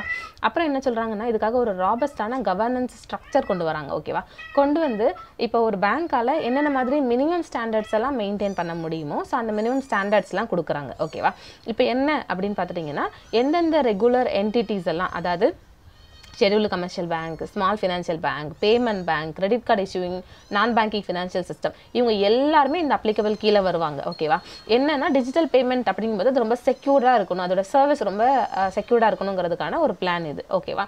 அதுக்கப்புறமா இதோட டைரக்ஷன்ஸ் என்ன அப்படின்னு பார்த்துட்டிங்கன்னா இந்த ரெகுலேட்டட் என்டிட்டிஸ் இருக்கிறாங்க இல்லையா, இவங்க என்ன பண்ணலாம் அப்படின்னா அந்த பேங்க் கிட்டேருந்து அந்த போர்ட் கிட்டேருந்து அப்ரூவல் வாங்கி அவங்களுக்கான ஓன் பாலிசி வந்து ஃபார்முலேட் பண்ணி வச்சுக்கலாம். ஓகேவா? ஸோ அந்த பாலிசியில் வந்து அவங்களுக்கான டிஜிட்டல் ப்ராடக்ட் இருக்குன்னா அதை வந்து எப்படி நம்ம சேல் பண்ணணுங்கிறதுக்கான ஒரு பாலிசி வச்சுக்கலாம். அப்புறம் இந்த ரெகுலேட்டட் என்டிட்டிஸ் இருக்கிறாங்கல்ல, இவங்க வந்து எதெல்லாம் இம்ப்ளிமெண்ட் பண்ணுவாங்கன்னா மல்டி டயர் அப்ளிகேஷன் ஆர்கிடெக்சர், தென் செக்ரிகேட்டிங் அப்ளிகேஷன். இப்போ அப்ளிகேஷன்னா ஒரு பேசிஸில் இருக்கும் இல்லையா, ஸோ அதை வந்து செக்ரிகேட் பண்ணுறது, டேட்டா பேஸ் வந்து ஸ்டோர் பண்ணி வைக்கிறது, அப்புறம் அதோட லேயர்ஸ் வந்து டிஜிட்டல் பேமெண்ட் அப்படின்னு பார்க்கும்போது அதை வந்து ப்ரெசன்டேஷன் பண்ணுறது. ஸோ இந்த மாதிரி எல்லா ஒர்க்குமே இவங்க பண்ணுவாங்க. ஓகேவா?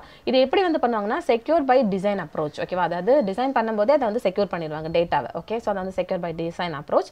இன்னொன்று என்ன பண்ணுவாங்கன்னா இந்த ரெகுலேட்டட் என்டிட்டிஸ் ஃப்ராட் அப்படிங்கிற ஒரு விஷயத்தை கம்மி பண்ணுவாங்க. ஓகே, ஸோ அதை வந்து மேனேஜ் பண்ணுவாங்க அப்படின்ற மாதிரி சொல்கிறாங்க. ஓகே, அப்புறமா நம்மளுக்கான பேமெண்ட் டைரக்ஷன்ஸ் இருக்கு இல்லையா, ஸோ அது வந்து நம்மளுக்கு ரியல் டைம் பேசிஸில் நடக்கும், நியர் டைம் பேசிஸில் நம்மளுக்கு இருக்கும் அப்படின்ற மாதிரி சொல்கிறாங்க. அதுக்காக ஒரு ஃப்ரேம் ஒர்க் க்ரியேட் பண்ணுறாங்க. ஓகே, அதுக்கப்புறம் கஸ்டமருக்கு ஏதோ ஒரு ப்ராப்ளம் அப்படின்னா கஸ்டமருடைய டேட்டா அதெல்லாம் ப்ரொடெக்ட் பண்ணுறது, அப்புறம் அவங்களுக்கான அவேர்னஸ் க்ரியேட் பண்ணி கொடுக்குறது, அவங்களுக்கு ப்ராப்ளம்னா அதை வந்து கிரீவியன்ஸ் அட்ரஸ் மெக்கானிசம் மூலமாக நம்ம கேட்குறது, இதெல்லாம் வந்து இவங்களுடைய ஃப்ரேம் ஒர்க்ஸ். ஓகேவா?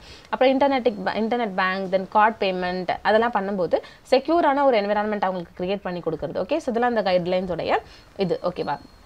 இப்போ இந்தியாவில் வந்து ஈகோ சிஸ்டம் எப்படி இருக்குது அது டிஜிட்டல் பேமெண்ட்டில் அப்படின்னு எடுத்து பார்த்துட்டிங்கன்னா நம்ம digital payment and electronic transfer அப்படிங்கிற ஒரு விஷயம் அதிகமாக இருக்குது அப்படின்றாங்க. ஓகேவா? அதுவும் டெபிட் கார்டுனாலும் சரி, கிரெடிட் கார்டுனாலும் சரி, அக்கௌண்ட்ஸ் மூலமானாலும் சரி அப்படின்னு பண்ணுறது எலக்ட்ரானிக் மீன்ஸ், அதாவது நம்ம ஃபோன் மூலமாக நெட் மூலமாக பண்ணுறது லாஸ்ட் இயரில் மட்டுமே ரொம்ப அதிகமாக இருக்குது அப்படின்ற மாதிரி சொல்கிறாங்க. ஓகேவா? ஸோ அதுலேயும் நம்ம வால்யூம் படி பார்த்துட்டோம் அப்படின்னா வேல்யூ கிடையாது, வால்யூம் படி பார்த்துட்டோம் அப்படின்னா டெபிட்ஸ் கார்டு தான் அதிகமான டாமினேட் பண்ணுறாங்கன்றாங்க. ஓகேவா? அதுவும் டெபிட் கார்டு, பிபிஐ, ஐஎம்பிஎஸ் இந்த மாதிரி மெத்தட்ஸ் வழியாக பண்ணுறாங்கன்றாங்க. இது போக வேல்யூ பேசிஸில் எது அதிகமாக இருக்குதுன்னா ஆர்டிஜிஎஸ், நெஃப்ட். ஓகேவா? ஸோ இவங்க தான் வந்து 53% வந்து அதிகமாக இருக்கிறாங்கன்றாங்க. ஓகேவா? இது போக நமக்கு நிறைய டிஃப்ரெண்ட்டான மெத்தட்ஸ் இருக்குது. For example credit card, debit card, வந்து யூபிஐ பேமெண்ட் இந்த மாதிரிலாம் இருக்குது இல்லையா, நெஃப்ட் இதெல்லாம் டிஜிட்டல் பேமெண்ட்டோடைய மற்ற வெரைட்டிஸ் அப்படின்ற மாதிரி சொல்கிறாங்க. ஓகேவா. டிஜிட்டல் டிரான்சாக்ஷன் பெர் கேபிட்டா அப்படிங்கிறது நம்ம போன வருஷத்தை கம்பேர் பண்ணும்போது 2009 கம்பேர் பண்ணும்போது இந்த வருஷம் நம்ம அதிகமாகவே வளர்ந்துருக்கோம் அப்படின்ற மாதிரி சொல்கிறாங்க. ஓகேவா.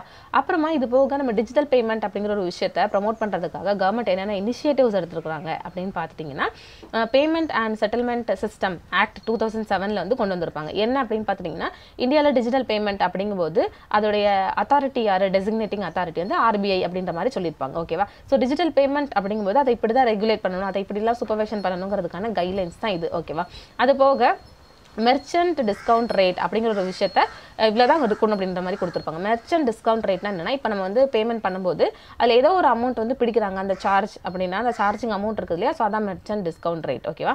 ஸோ இது ஓகேவா. அதுக்கப்புறமா பேமெண்ட் இன்ஃப்ராஸ்ட்ரக்சர் டெவலப்மெண்ட் ஃபண்ட் அப்படிங்கிற ஒன்று வந்து RBI கொண்டு வந்திருப்பாங்க. ஏன் அப்படின்னு பார்த்துட்டிங்கன்னா இப்போ இன்ஃப்ராஸ்ட்ரக்சரில் சேல்ஸ் அதிகமாக பண்ணணும் அப்படின்னா அந்த பாயிண்ட் இன்க்ரீஸ் பண்ணணுங்கிறதுக்காக கொண்டு வந்திருப்பாங்க. ஓகேவா. அப்புறமா டிஜிசாலா அப்படிங்கிறது என்னென்னா இப்போது எஜுகேஷனல் சேனல் வழியாக என்னென்ன மாதிரி பேமெண்ட்ஸ் இருக்குது, ஸோ அதை வந்து எப்படி அவேர்னஸ் கிரியேட் பண்ணலாங்கிறதுக்கான ஒரு இதுதான் இந்த டிஜிசாலா. ஓகேவா. அது போக வித்யா சாக்ஷர்தா அபியான் அப்படின்னா யூத்ஸ் ப்ளஸ் ஸ்டூடெண்ட்ஸ் இருக்கிறாங்களா அவங்களுக்கு ஹையர் எஜுகேஷன் இன்ஸ்டிடியூட்ஸில் எல்லா பேயி பற்றின விஷயத்தை அப்புறமேட்டு நம்ம எப்படி கேஷ்லாம் ட்ரான்ஸ்ஃபர் பண்ணலாம், அதில் என்ன மாதிரி ஃப்ராட் இருக்குன்ற மாதிரி நம்மளுக்கு அவேர்னஸ் கிரியேட் பண்ணுறதுக்காக கொண்டு வந்த ஒரு ப்ரோக்ராம் தான் இந்த இது. ஓகேவா. அப்புறமா இப்போ டிஜிட்டல் பேமெண்ட்டோடைய ஃப்ரேம் ஒர்க் பார்த்தாச்சு. இப்போ அதோடைய சேலஞ்சஸ் என்ன அப்படின்னு பார்த்துட்டிங்கன்னா ஃபர்ஸ்ட் ஒன் வந்து டெக்னாலஜிக்கல். ஓகே. என்னென்னா இன்டகிரேஷன் அப்படிங்கிற ஒரு விஷயம் ரொம்ப கம்மியாக இருக்குது அப்படின்றாங்க. தென் செக்யூரிட்டி அப்படிங்கும்போது நிறையா டேட்டா வந்து ரிஸ்க்காக இருக்குது அப்படின்றாங்க. அப்புறம் ஹேக்கிங், செக்யூரிட்டி த்ரெட்ஸ், ப்ரீச்சஸ்லாம் ரொம்ப அதிகமாக இருக்குன்றாங்க. தென் இன்ஃப்ராஸ்ட்ரக்சர் அப்படின்னு பார்க்கும்போது நம்மளுக்கு வந்து இன்ஃப்ராஸ்ட்ரக்சருக்கு தேவையான ரிசோர்ஸஸ் வந்து அதிகமாக இல்லை அப்படின்னு வந்து சொல்கிறாங்க. அப்புறமா 70% ஆஃப் த ரூரல் பாப்புலேஷன் கிட்ட இன்டர்நெட் ஃபெசிலிட்டி இல்லைன்றாங்க. ஃபார் எக்ஸாம்பிள் வெஸ்ட் பெங்கால், பீகார், ஜார்க்கண்ட், ஒடிஷா இவங்களுக்கெல்லாம் வந்து இன்டர்நெட் பெனட்ரேஷன் ரொம்ப கம்மியாக இருக்குன்றாங்க. ஓகே.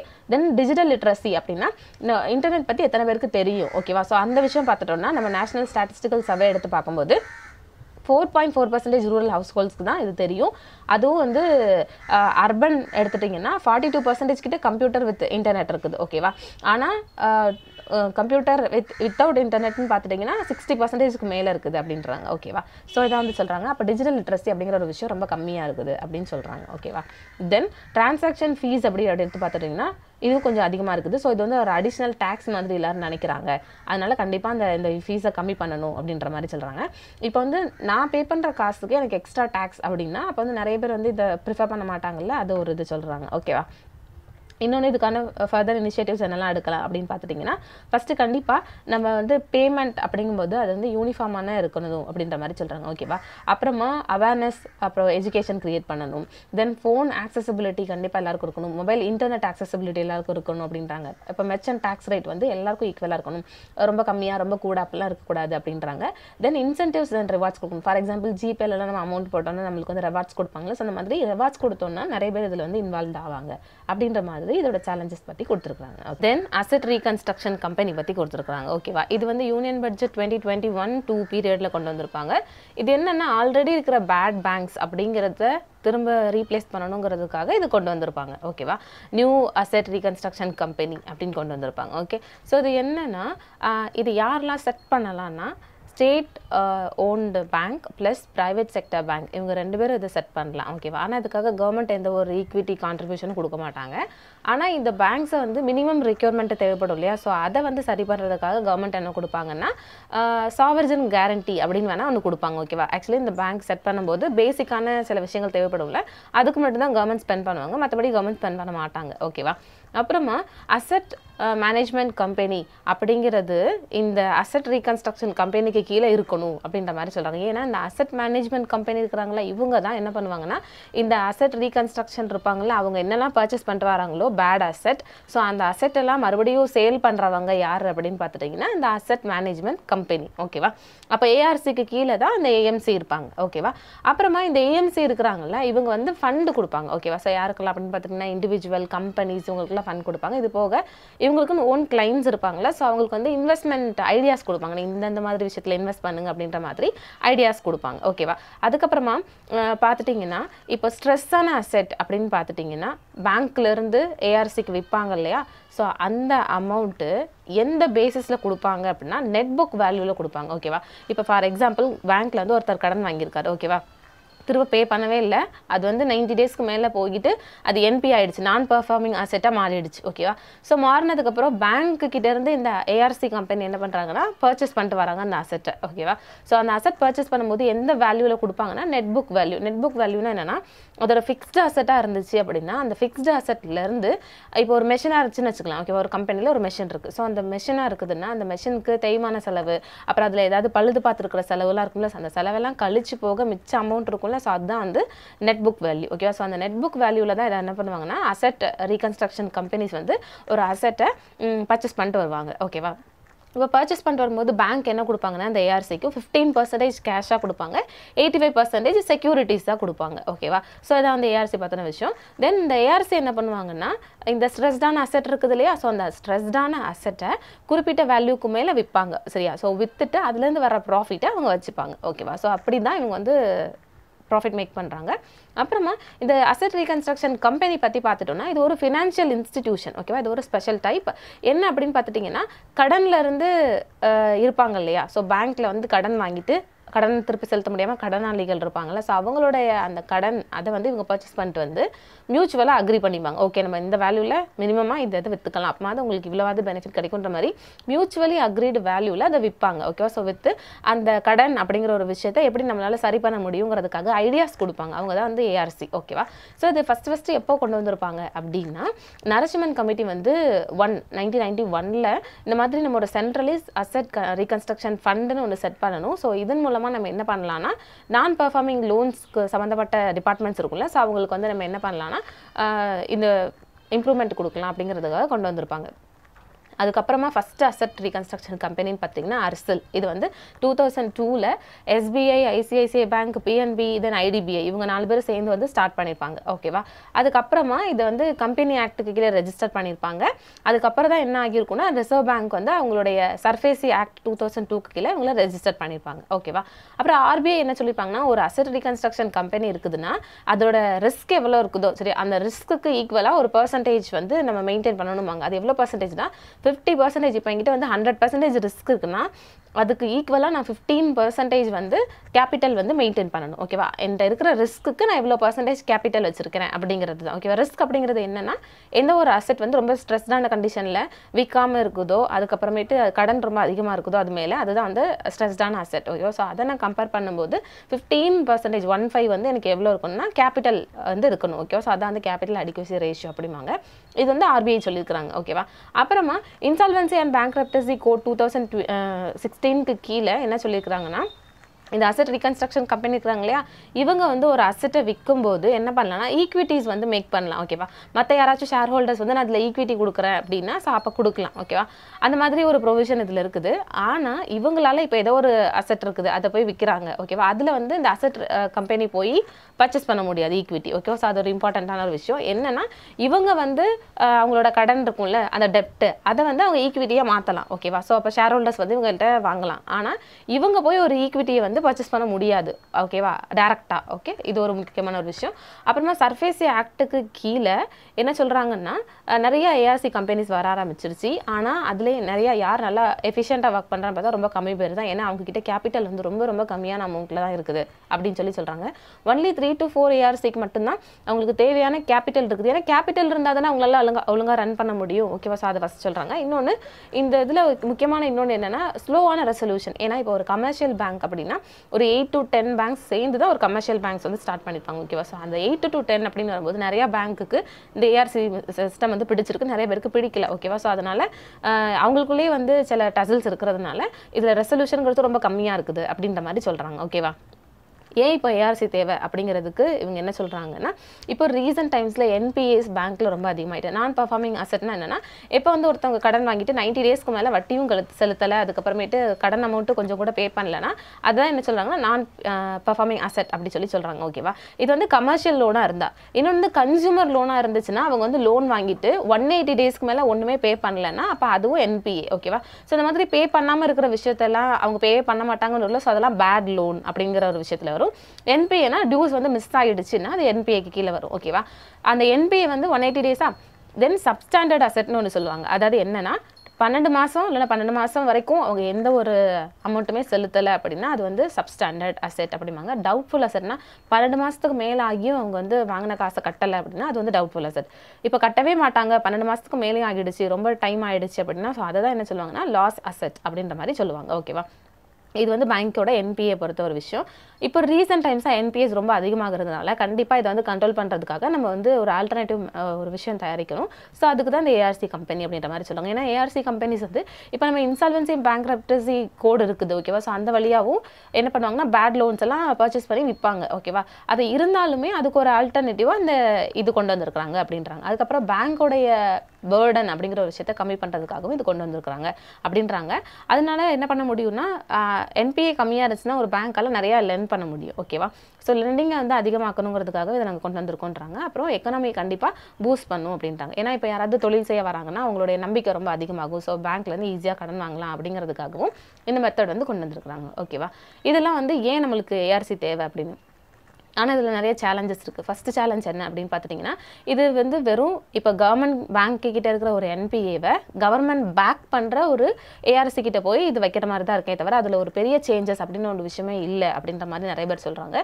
இன்னொன்று இந்த பிபி பேங்க் அப்படிங்கிறதோடைய க்ரைசிஸ் அப்படிங்கிறது இன்னும் ரொம்ப அதிகமாகிட்டே தான் போகுது. ஸோ அதை ஈஸி பண்ணுறது ரொம்ப அவ்வளோ பெரிய ஈஸியான விஷயம் கிடையாது அப்படின்ற மாதிரி சொல்கிறாங்க. ஓகேவா, ஏன்னா ப்ரைவேட் செக்டார் பேங்க் அப்படிங்கும்போது அதை யார் மேனேஜ் பண்ணுவோம்னா ப்ரைவேட். ஓகேவா, ஆனால் பப்ளிக் செக்டார் பேங்க் வந்து பியூரோக்ராட்ஸ் மெயின்டைன் பண்ணுறாங்க. ஓகேவா, ஸோ வந்து அவங்களுக்கு தேவையான இன்சென்டிவ்ஸ் அந்த மாதிரிலாம் கிடைக்காது, அவங்களுக்கான ப்ராஃபிட்டபிலிட்டிலாம் அவ்வளோவா கிடைக்காதுல்ல. ஸோ வந்து இது ஒரு முக்கியமான ப்ராப்ளம் அப்படின்னு சொல்கிறாங்க. ஓகேவா, அப்புறமேட்டு ஏஆர்சி அப்படிங்கிற ஒரு விஷயம் பேட் லோன் கிரைசிஸோடைய அடிப்படையான வேற அவங்க வந்து என்ன ப்ராப்ளம் அப்படிங்கிறத பார்த்து அதுக்கு சொல்யூஷன் கொடுக்கல அப்படின்ற மாதிரி சொல்கிறாங்க. இன்னொன்று என்ன சொல்கிறாங்க அப்படின்னா இது வந்து மாரல் ஹசார்ட் அப்படிங்கிற ஒரு விஷயத்தில் ஒரு பெரிய இம்பாக்ட் ஏற்படுத்துன்றாங்க. ஏன்னா இதுக்கு முன்னாடி நம்மளுடைய பாஸ்ட் எக்ஸ்பீரியன்ஸில் நம்ம ஏஆர்சி அப்படின்னு வைக்கும்போது நம்ம வந்து அதில் வந்து நம்ம ஃபெயிலியராக தான் ஆகியிருக்கோம். ஓகேவா, ஸோ இதில் என்ன சொல்கிறாங்க அப்படின்னா நம்ம கண்டிப்பாக இப்போ இருக்கிற ப்ராப்ளம்ஸ் எல்லாம் சார்ட் அவுட் பண்ணணும்.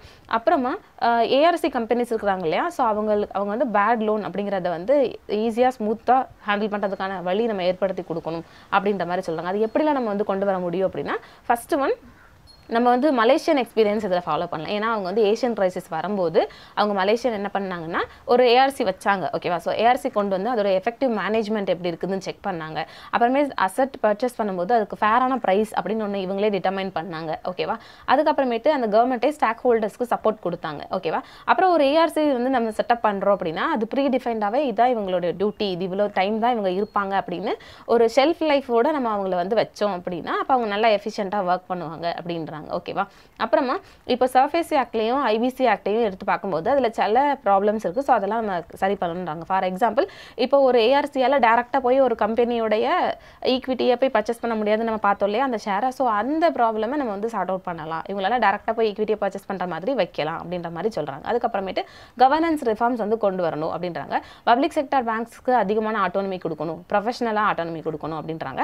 தென் டிஸ்ட்ரெஸ்டான லோன்லாம் இருக்கும்ல, ஸோ அதை வந்து ட்ரேட் பண்ணுறதுக்கான ஒரு பிளாட்ஃபார்ம் வந்து கிரியேட் பண்ணி கொடுக்கணும். ஸோ அந்த பிளாட்ஃபார்ம்லேயே எல்லாரும் ட்ரேட் பண்ணுறதுக்கான ஃபெசிலிட்டிஸ் அதில் இருக்கணும் அப்படின்ற மாதிரி சொல்கிறாங்க. ஓகேவா, ஸோ அதை வந்து இதோடைய இது இப்போ நம்ம இந்த சர்ஃபேசி ஆக்ட்னு ஒன்று பார்த்தோம் இல்லையா, ஸோ அது என்ன அப்படின்னா securitisation and reconstruction of financial assets and enforcement of security interest act 2002. ஓகேவா, இது என்ன அப்படின்னா இப்போ கவர்மெண்ட் அப்படிங்கும்போது இப்போ ஏதாவது ஒரு அசெட் வந்து கடன் வாங்கிட்டு அப்புறம் கட்டாமல் விட்டுட்டாங்க கவர்மெண்ட்டில், அதாவது பேங்க்கில் அப்படின்னா ஸோ அப்போ அந்த பேங்க் வந்து கோர்ட்டுக்கு போய் கேஸ் போட்டு அது ஒரு பெரிய பிரச்சனையாகி அப்புறம் கன்சூமர் போய் அங்கே வந்து நின்று அதெல்லாம் ரொம்ப பெரிய ப்ராசஸாக இருக்கும்ல. ஸோ கோர்ட்டோட இன்டர்வென்ஷன் இல்லாமலே ஒரு பேடான அசெட்டை நான் பர்ஃபார்மிங் அசெட்டை நம்ம எப்படி வந்து ரீகன்ஸ்ட்ரக்ட் பண்ணலாம்.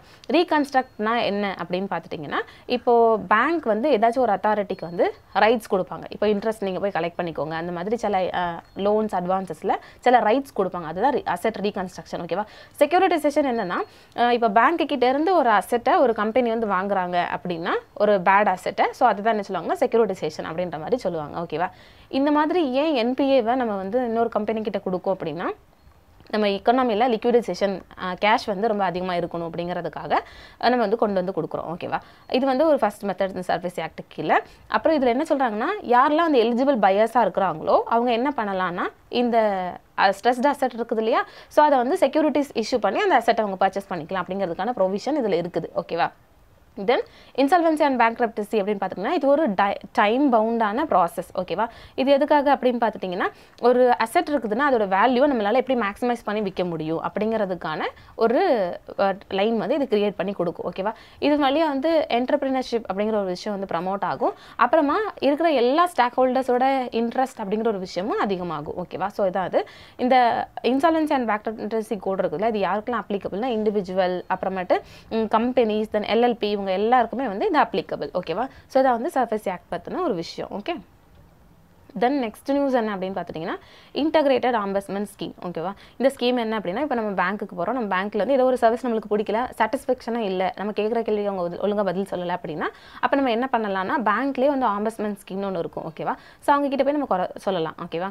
இப்போ அவங்க நம்ம சொல்கிறது அதுவும் நம்மளுக்கு பிடிக்கலைன்னா நம்ம என்ன பண்ணலாம்னா, ஆம்பஸ்மெண்ட் ஸ்கீம்னு ஒன்று இருக்கும். ஸோ அந்த அங்கே என்ன பண்ணலாம்னா, நம்ம போய் அப்பீல் பண்ணலாம். ஓகேவா. இந்த மாதிரி எனக்கு வந்து இந்த பேங்க்லோடைய சர்வீஸ் எனக்கு பிடிக்கல அப்படின்னு சொல்லலாம். ஓகே. ஸோ அதுக்காக இப்போ ஆர்பிஐ என்ன பண்ணியிருக்காங்கன்னா, ஒரு இன்டகிரேட்டடான ஆம்பட்ஸ்மெண்ட் ஸ்கீம் கொண்டு வரணும், ஒன் நேஷன் ஒன் ஆம்பட்ஸ்மென் அப்படின்னு கொண்டு வரணுங்கிறதுக்காக ஒரு ஸ்கீம் கொடுத்துருக்காங்க. ஓகேவா. ஏன்னா கஸ்டமர்ஸ் இருக்கிறாங்களா, அவங்களுடைய குறைகள் என்னங்கிறத வந்து கருத்தறையெல்லாம் கேட்கணும் அப்படிங்கிறதுக்காக. ஓகேவா. இப்போ என்ன அப்படின்னு பார்த்துட்டிங்கன்னா, இப்போதைக்கு கரண்ட்டாக ஒரு 3 செப்பரேட்டான ஆம்பட்ஸ்மென் இருக்கிறாங்க. ஓகேவா. ஒன்று வந்து நான் பேங்கிங் ஃபினான்ஷியல் கம்பெனிஸ்க்கு, இன்னொன்று வந்து நான் பேங்கிங் ப்ரீபெய்ட் பேமெண்ட் இஷ்யூவர்ஸ்க்கு, இன்னொன்று வந்து மற்ற வாலெட்ஸ்க்கு. ஓகேவா. ஸோ இப்படிலாம் இருக்கிறாங்க பேங்க்ஸ்க்கு. ஓகேவா. ஸோ இப்படிலாம் தனித்தனியாக இருக்கிறாங்க. இவங்க எல்லாரையும் சேர்த்து ஒரு லைன் கொண்டு வரணும் அப்படின்றாங்க. சரியா. ஸோ இவங்க எல்லாருமே ஆக்சுவலி ஆர்பிஐக்கு கீழே தான் ஒர்க் பண்ணுறாங்க. நம்மளோட கண்ட்ரியில் மொத்தமாக வந்து இது வரைக்கும் 22 ஆம்பட்ஸ்மென் ஆஃபீஸஸ் வந்து இருக்குது. ஓகேவா. ஸோ என்ன பண்ணுறாங்கன்னா, இதெல்லாம் வந்து இன்டகிரேட் பண்ணி ஒரு சென்ட்ரல் ப்ராசஸிங்கான ஸ்கீம் கொண்டு வரணுங்கிறதுக்காக ஒன் நேஷன் ஒன் ஆம்பட்ஸ்மென் ஸ்கீம் அப்படின்னு ஒன்று கொண்டு வராங்க. ஓகேவா. ஏன் அப்படின்னு பார்த்துட்டிங்கன்னா, சிம்பிளாக இருக்கணும், தென் எஃபிஷியண்ட்டாக இருக்கணும், அப்புறமா ரெஸ்பான்சிவ் வந்து ஈஸியாக இருக்கணும் அப்படிங்கிறதுக்காக இந்த ஸ்கீம் கொண்டு வந்திருக்காங்க. இந்த ஸ்கீம் வந்து எப்போ இருந்து இருக்குன்னா, ஜூன் 2021 இருக்கும் அப்படின்ற மாதிரி சொல்கிறாங்க. ஓகேவா. இப்போ இன்டர்னல் ஆம்பஸ்மெண்ட் ஸ்கீம் பற்றி பார்த்துட்டோம்னா, ஆர்பிஐ தான் ஃபஸ்ட் லான்ச் பண்ணியிருப்பாங்க. ஏன்னா இப்போ பேங்க் அப்படின்னு வரும்போது அதோட கஸ்டமர்ஸ்க்கு ஏதாவது ஒரு ப்ராப்ளம் அப்படின்னா அதை ரீட்ரெஸ் பண்ணுறதுக்காக கொண்டு வந்திருப்பாங்க. ஓகேவா. இது என்னன்னா, எல்லா ஷெட்யூல்டு கமர்ஷியல் பேங்க்லையும் ஓகேவா, அவங்களுக்கு ஒரு 10க்கு மேலே பிரான்ச்சஸ் இருந்துச்சுன்னா அவங்க கண்டிப்பாக என்ன பண்ணணும்னா இது வச்சிருக்கணும் அப்படின்றாங்க. ஓகேவா. ஆனால் இதில் வந்து ரீஜனல் ரூரல் பேங்க்னு இருப்பாங்களா, அவங்களுக்கு மட்டும் எக்ஸப்ஷன். ஓகேவா. ஸோ அது தவிர மற்ற ஒரு பேங்க் வந்து மிச்சம் 10 அவுட்லெட்ஸ் வச்சுருந்தாங்கன்னா அவங்க கண்டிப்பாக இந்த இன்டர்னல் ஆம்பட்ஸ்மெண்ட் ஸ்கீம் அப்படின்னு ஒன்று வந்து வச்சுருக்கணும் அவங்களோட பேங்க்கில் அப்படின்ற மாதிரி இந்த இது ஸ்கீம் சொல்லுது. அப்புறமா இப்போ கஸ்டமர்ஸ் வந்து என்ன சம்மந்தமாலாம் கொடுக்கலாம்னா, எனக்கு சர்வீஸில் ஏதாவது ஒரு குறை அப்படின்னா நான் வந்து கொடுக்கலாம். ஓகேவா. கம்ப்ளைண்ட் ரைஸ் பண்ணலாம். இப்போ அந்த கம்ப்ளைண்ட் ரைஸ் பண்ணுவோம் இல்லையா, ஸோ அது வந்து நம்ம டேரெக்டாகவே வந்து ஆம்பட்ஸ்மென் கிட்ட போய் கொடுக்கணும் இல்லை, அந்த கன்சர்ன் பேங்க்கில் ஒரு ஆம்பட்ஸ்மென் இருப்பார். ஓகேவா. ஸோ அவரோட இதுவும் எனக்கு பிடிக்கல அப்படின்னா நம்ம டேரெக்டாக அந்த 10 பேங்க்குக்கும் சேர்த்து ஒரு ஆம்பட்ஸ்மென் இருப்பார் இல்லையா, அவர்கிட்ட போய் நம்ம கம்ப்ளைண்ட் பண்ணலாம். ஓகேவா. ஸோ இது ஒன்று சொல்கிறாங்க. இன்னொன்று, பேங்க் வந்து அவங்களுக்கு இன்டர்னலாக ஒரு ஆடிட்டிங் மெக்கானிசம் வச்சிருக்கணும். என்னென்னா எத்தனை கஸ்டமர்ஸ் கம்ப்ளைண்ட் பண்ணியிருக்காங்க, அந்த கம்ப்ளைண்ட்க்கு நம்ம என்ன மாதிரி ஆக்ஷன்ஸ் எடுத்துருக்கோங்கிறது பார்க்கறதுக்காக ஒரு மெக்கானிசம். ஓகேவா. ஸோ அது போக ஆம்பட்ஸ்மென் ஸ்கீம் ஃபார் டிஜிட்டல் டிரான்சாக்ஷன் அப்படின்னு ஒன்று இருக்குது. இது என்னென்னா டிஜிட்டல் வைஸாக எல்லாரும் டிரான்சாக்ஷன் பண்ணுவோம்ல, நம்ம வந்து மற்றவங்களுக்கு காசு போட்டு விடுவோம்ல, ஸோ அதில் ஏதாவது ஒரு கம்ப்ளைண்ட் அப்படின்னா அது வந்து காஸ்ட் ஃப்ரீ. ஓகேவா. ஃப்ரீயாக வந்து நம்மளுக்கு அவங்க சர்வீஸ் பண்ணி கொடுப்பாங்க. இது வந்து டிஜிட்டலுக்கான ஒரு இது. ஓகேவா. ஸோ இது எதுக்கு கீழே கொண்டு வந்திருப்பாங்கன்னா, payment and settlement system act 2007 கொண்டு வந்திருப்பாங்க. இதுவும் ஆர்பிஐ தான் ரெகுலேட் பண்றாங்க. ஓகேவா. இது அப்புறம் இதோட சீனியர் அஃபிஷியல்ஸை யார் அப்பாயிண்ட் பண்ணுவாங்கன்னா ஆர்பிஐ அப்பாயிண்ட் பண்ணுவாங்க. ஓகேவா. இப்போ எனக்கு டிஜிட்டல் டிரான்சாக்ஷன் பண்ணும்போது என்னோட மணி பாதியிலே லாக் ஆயிடுச்சு அப்படின்னா நான் உங்களுக்கு போய் கம்ப்ளைண்ட் பண்ணுறேன்னா அதோட சீனியர் அஃபிஷியல் வந்து யார் அப்பாயிண்ட் பண்ணுவாங்கன்னா ஆர்பிஐ அப்பாயிண்ட் பண்ணுவார். அவர் வந்து அட் த டைமில் அவர் அப்பாயிண்ட் பண்ணுறாங்கன்னா 3 இயர்ஸ் அவர் கண்டிப்பாக இருப்பார். ஓகேவா. 3 இயர்ஸ்க்கு மேலே வந்து அவங்க இருக்க மாட்டாங்க. ஓகே. ஸோ அப்போ அவருடைய பதவிக்காலம் 3 வருஷம் அப்படின்னு சொல்லலாம். இப்போ வந்து பேங்க் ஆம்பட்ஸ்மன் ஸ்கீம் பார்த்துட்டோன்னா இது வந்து ஒரு குவாஷி ஜுடிஷியல் பாடி. குவாஷி ஜுடிஷியல் பாடினா என்னென்னா இவங்க வந்து மற்ற அத்தாரிட்டிஸ் லா படி கிரியேட் பண்ணியிருப்பாங்களே, ஸோ அந்த மாதிரி அத்தாரிட்டிஸ்க்கு இவங்க என்ன பண்ணலாம்னா ரெக்கமெண்டேஷன்ஸ் மேக் பண்ணலாம். ஓகேவா? ஸோ அந்த மாதிரி ஒரு அத்தாரிட்டி இவங்க வந்து ஒரு ஆல்டர்னேட்டிவ் டிஸ்பியூட் ரெட்ரஸல் மெக்கானிசம். ஓகேவா? இப்போ நம்ம வந்து பேங்க்குக்கும் கஸ்டமர்ஸ்க்கும் ப்ராப்ளம் அப்படின்னா நம்ம இங்கே போய் சொன்னால் அவங்க வந்து சரி பண்ணி கொடுப்பாங்க. ஓகேவா? இது வந்து ஃபர்ஸ்ட் 1995 RBI செக்ஷன் 35A அப்படிங்கிறதுல பேங்கிங் ரெகுலேஷன் ஆக்ட் 1949 கொண்டு வந்திருப்பாங்க. அதுக்கப்புறமா 2006 இதை ரிவைஸ் பண்ணி என்ன சொல்லியிருப்பாங்க அப்படின்னா பேங்கோட ஸ்டாஃப்ஸ் இருப்பாங்கல்ல, ஸோ பேங்கோட ஸ்டாஃப்ஸ் தென் இந்த பிஓ இருக்குதுல்ல, ஸோ இதோடைய ஸ்டாஃப்ஸ் இவங்கெல்லாம் வந்து பார்த்தீங்கன்னா அவங்கள ரிசர்வ் பேங்கோட எம்ப்ளாயீஸாக இருப்பாங்க. ஓகேவா? ஸோ அதை என்ன பண்ணியிருப்பாங்கன்னா அந்த ஸ்கீமை ரிவைஸ் பண்ணி இந்த பேங்க் ஆம்பட்ஸ்மன் அப்படிங்கிற ஒரு ஸ்கீம் வந்து கொண்டு வந்திருப்பாங்க. ஓகே, ஸோ இது இந்த பேங்க் ஆம்பட்ஸ்மனுக்கு ஃபுல்லாமே யார் ஃபண்ட் பண்ணுவாங்கன்னா RBI தான் ஃபண்ட் பண்ணுவாங்க. விர்ச்சுவலி இவங்க பேங்கோட எல்லா டிரான்சாக்ஷனுமே, ஃபார் எக்ஸாம்பிள் ஆன்லைன் ஆஃப்லைன் எல்லா டிரான்சாக்ஷனுமே வந்து கவர் பண்ணுவாங்க. ஆனால் எந்த தவறு அப்படின்னு பார்த்துட்டிங்கன்னா இப்போ ஒரு பிஸ்னஸ்மேன் இருக்காருன்னா அவர் பிஸ்னஸ் டிசிஷன் எடுத்து அதுக்காக வந்து நம்ம கிரெடிட் வாங்குவோம்ல, ஸோ அந்த இதில் மட்டும் தலையிட மாட்டாங்க. ஓகேவா? மற்றபடி எல்லா விஷயத்துலையும் வந்து இவங்க பார்த்துப்பாங்க. அதுவும் commercial bank, scheduled primary cooperative bank, then regional rural bank. ஓகேவா? ஸோ அந்த மாதிரி விஷயத்தில் கூட இவங்க என்ன பண்ணுவாங்கன்னா நம்மளுக்கு ஒரு ப்ராப்ளம் அப்படின்னா இந்த பேங்க் கிட்ட இந்த ஆம்பட்ஸ்மேன் கிட்ட போய் நம்ம சொல்லலாம். ஓகேவா? அப்புறமா எப்போ வந்து நம்மளுடைய பேங்க்கில் இப்போ வந்து நம்ம பிரான்ச்சில் நம்மளுடைய கம்ப்ளைண்ட்டை ரிஜெக்ட் பண்ணுறாங்களோ, நம்மளுக்கு சரியாக படலையோ, ஸோ அப்போ என்ன பண்ணலான்னா இந்த பேங்க்கோட ஆம்பட்ஸ்மேன் இருப்பாங்களா, ஸோ அவங்ககிட்ட போய் நம்ம டேரெக்டாக கம்ப்ளைண்ட் ரைஸ் பண்ணலாம் அப்படின்ற மாதிரி சொல்கிறாங்க. ஓகேவா? ப்ளஸ் இதோட அட்வான்டேஜ் என்ன அப்படின்னு பார்த்தீங்கன்னா இது ரொம்ப ஆக்சசிபிளாக இருக்கும், ரொம்ப சிம்பிளாக இருக்கும், நம்மளுடைய ப்ராப்ளம்ஸ் எல்லாம் சால்வ் பண்ணும். அப்போ வந்து நம்மளுக்கு கஸ்டமர்ஸ்க்கு வந்து ஒரு பெரிய நம்பிக்கை ஏற்படும் பேங்க் மேலே இல்லையா? ஸோ அதெல்லாம் வந்து இதோட இது. அப்புறம் நம்ம ஜுடிஷியரிக்கு போக வேண்டாம், கோர்ட்டுக்கு போய் நம்ம ரொம்ப நாள் வாதாடி நம்மளுடைய பதில் கிடைக்கிறதுக்கு முன்னாடி ஃபஸ்ட்டே கிடச்சிரும் அப்படின்றாங்க. அதுக்கப்புறமா ஃபினான்ஷியல் ஹெல்த் அப்படிங்கிற ஒரு விஷயத்த கண்டிப்பாக இது மெயின்டைன் பண்ணுது அப்படின்றாங்க. ஓகேவா? இதெல்லாம் இதோடைய advantages. Okay, then next news என்னன்னா அக்ரிகல்ச்சர் இன்ஃப்ராஸ்ட்ரக்சர் ஃபண்ட் பற்றி கொடுத்துருக்காங்க. இது என்னன்னா யூனியன் பட்ஜெட் 2021-2022 இதை இன்ட்ரடியூஸ் பண்ணியிருப்பாங்க. ஓகேவா? அக்ரிகல்ச்சர் ப்ரொடியூஸ் மார்க்கெட்டிங் கமிட்டிஸ் இருக்கிறாங்கல்ல, அவங்க வந்து இனிமேல் இந்த அக்ரிகல்ச்சர் இன்ஃப்ராஸ்ட்ரக்சர் ஃபண்டை யூஸ் பண்ணுறதுக்கான பெனிஃபிஷியரி லிஸ்ட்டில் அவங்களும் எலிஜிபிள் அப்படின்ற மாதிரி சொல்லியிருப்பாங்க. ஓகே, ஸோ நம்ம இதை பற்றி பார்க்கலாம். இது இந்த அக்ரிகல்ச்சர் இன்ஃப்ராஸ்ட்ரக்சர் ஃபண்ட் அப்படின்னு பார்த்துட்டிங்கன்னா நம்ம அக்ரிகல்ச்சர்னு பார்க்கும்போது அதில் நிறையா மண்டீஸ்லாம் இருக்குல்ல, நிறைய மண்டியில் நிறையா ஃபுட்டெல்லாம் ஸ்டோர் பண்ணி வச்சுருப்பாங்களா அந்த கிரைன்ஸ். ஓகே, ஸோ அதில் இன்ஃப்ராஸ்ட்ரக்சர்லாம் டெவலப் பண்ணணும் அப்படிங்கிறதுக்காக கொண்டு வந்த ஒரு ஸ்கீம். ஓகேவா? இது என்ன அப்படின்னு பார்த்துட்டிங்கன்னா new agriculture infrastructure development chess அப்படின்னு ஒரு செஸ்ஸை வந்து இன்ட்ரடியூஸ் பண்ணியிருக்கோம். ஓகேவா? செஸ் அப்படிங்கிறது நான் ஆல்ரெடி சொன்ன மாதிரி இம்போர்ட்டட் ஐட்டம்ஸ் மேலே குறிப்பிட்ட ஐட்டம்ஸ் மேலே விதிப்போம். ஓகேவா? பெட்ரோல், டீசல், அப்புறம் செவரல் இம்போர்ட்டட் ஐட்டமில் கவர்மெண்ட் வந்து விதிச்சிருக்காங்க. ஆக்சுவலி செஸ் அப்படிங்கிறது வந்து ஸ்டேட் கவர்மெண்ட் கூட சென்டர் ஷேர் பண்ணிக்க மாட்டாங்க. ஒரு எந்த விஷயத்துக்காக வந்து செஸ் விதிக்கிறாங்களோ ஸோ அந்த விஷயத்துக்காக தான் செலவு பண்ணுவாங்க. இது எதுக்குன்னா நியூ அக்ரிகல்ச்சர் இன்ஃப்ராஸ்ட்ரக்சர் டெவலப்மெண்ட்டுக்காக இந்த செஸ் விதிச்சிருக்காங்க. ஓகேவா? ஸோ அந்த செஸ் வந்து இந்த இதில் கலெக்ட் பண்ணி அந்த விஷயமா செலவு பண்ணுவாங்க. ஆனால் இந்த இதை ஸ்டேட் கவர்மெண்ட் கூட ஷேர் பண்ண மாட்டாங்க. ஓகேவா? இது ஒரு இம்பார்ட்டண்ட்டான ஒரு விஷயம். அப்புறமா இன்னொன்று என்ன அப்படின்னு பார்த்துட்டிங்கன்னா இந்த இன்ஃப்ராஸ்ட்ரக்சர் ஃபண்டு வந்து எப்போ கிரியேட் பண்ணியிருப்பாங்க 2018-19 டைமில் கிரியேட் பண்ணியிருப்பாங்க. ஏன் அப்படின்னா அக்ரிகல்ச்சர் மார்க்கெட்டிங் இன்ஃப்ராஸ்ட்ரக்சர் தென் கிராமின் அக்ரிகல்ச்சர் மார்க்கெட்ஸ் இவங்கெல்லாம் இருப்பாங்கள்ல, ஸோ அவங்களுடைய இன்ஃப்ராஸ்ட்ரக்சரை இன்க்ரீஸ் பண்ணணுங்கிறதுக்காக கொண்டு வந்திருப்பாங்க. ஓகேவா? அப்புறம் இந்த அக்ரிகல்ச்சர் இன்ஃப்ராஸ்ட்ரக்சர் ஃபண்டு பார்த்துட்டோம்னா இவங்க வந்து ministry of agriculture and farmers வெல்ஃபேருக்கு கீழே வருவாங்க. இவங்க வந்து லாங் டேர்ம் தென் மீடியம் டேர்முக்கான டெப்ட் ஃபினான்சிங் ஃபெசிலிட்டிஸ் வந்து கொடுப்பாங்க. ஓகேவா? கடன் உதவி வந்து கொடுப்பாங்க.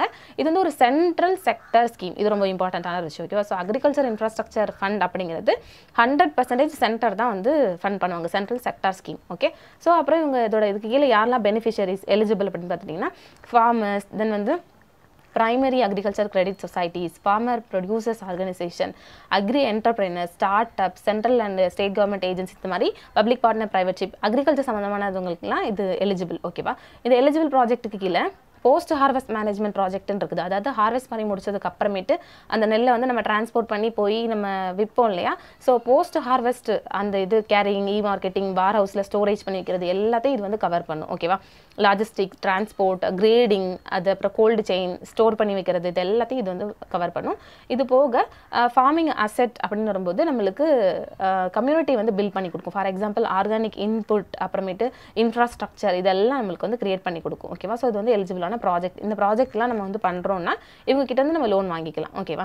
இப்போ அக்ரிகல்ச்சர் இன்ஃப்ராஸ்ட்ரக்சர் அப்படிங்கும்போது அதில் நிறைய இன்ஃப்ராஸ்ட்ரக்சர் இருக்குது. இன்புட் அப்படின்னா என்னென்னா சீடு, ஃபெர்டிலைசர், பெஸ்டிசைட் அந்த ஒரு செடி வளர்றதுக்கு நம்ம என்னென்ன மாதிரி இன்புட்ஸ்லாம் போடுறோமோ அது எல்லாமே இன்புட் பேஸ்டு இன்ஃப்ராஸ்ட்ரக்சரில் வரும். ரிசோர்ஸ் பேஸ்டுனா என்னென்னா நம்மளுக்கு ஒரு செடி வளர்க்குறதுக்கு என்னெல்லாம் தேவை, முக்கியமாக வாட்டர், அப்புறமேட்டு ஃபார்ம் பவர், எனர்ஜி இதெல்லாம் தேவை இல்லையா. ஸோ அதெல்லாம் வந்து ரிசோர்ஸ் பேஸ்டு இன்ஃப்ராஸ்ட்ரக்சரில் வரும். அது போக ஃபிசிக்கல் இன்ஃப்ராஸ்ட்ரக்சர்னா என்னென்னா இப்போ நம்ம ஹார்வெஸ்ட் பண்ணதுக்கு அப்புறமேட்டு நம்ம அதை போய் விற்கணும் அப்படின்னா நம்மளுக்கு ரோட் ஃபெசிலிட்டிஸ் வேணும், டிரான்ஸ்போர்ட், அது ஸ்டோரேஜ் பண்ணி வைக்கணும், அதை ப்ரிசர்வ் பண்ணணும், ப்ராசஸிங் பண்ணணும் இல்லையா. ஸோ அதெல்லாம் வந்து ஃபிசிக்கல் இன்ஃப்ராஸ்ட்ரக்சர். இன்ஸ்டிடியூஷனல் இன்ஃப்ராஸ்ட்ரக்சர்னா என்ன அப்படின்னு பார்த்துட்டிங்கன்னா அக்ரிகல்ச்சர் இன்ஃப்ராஸ்ட்ரக்சர், அப்புறமேட்டு அதில் ரிசர்ச் பண்ணுறோம், எஜுகேஷன் டெக்னாலஜி பண்ணுறோம், ஏதாவது ஒரு டெக்னாலஜி மூலமாக புதிய ஒரு வகை ஏற்படுத்துகிறோம் பிளான்ட்டில் அப்படின்னா அதெல்லாம் வந்து இன்ஸ்டிடியூஷனல் இன்ஃப்ராஸ்ட்ரக்சரில் வரும். ஓகேவா.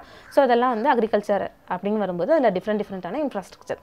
இப்போ இந்த ஸ்கீம் படி என்னென்னா பேங்க்ஸ் தென் ஃபினான்ஷியல் இன்ஸ்டிடியூஷன் வழியாக 1,00,000 கோடி வந்து நம்ம லோனாக வாங்கிக்கலாம். ஓகேவா.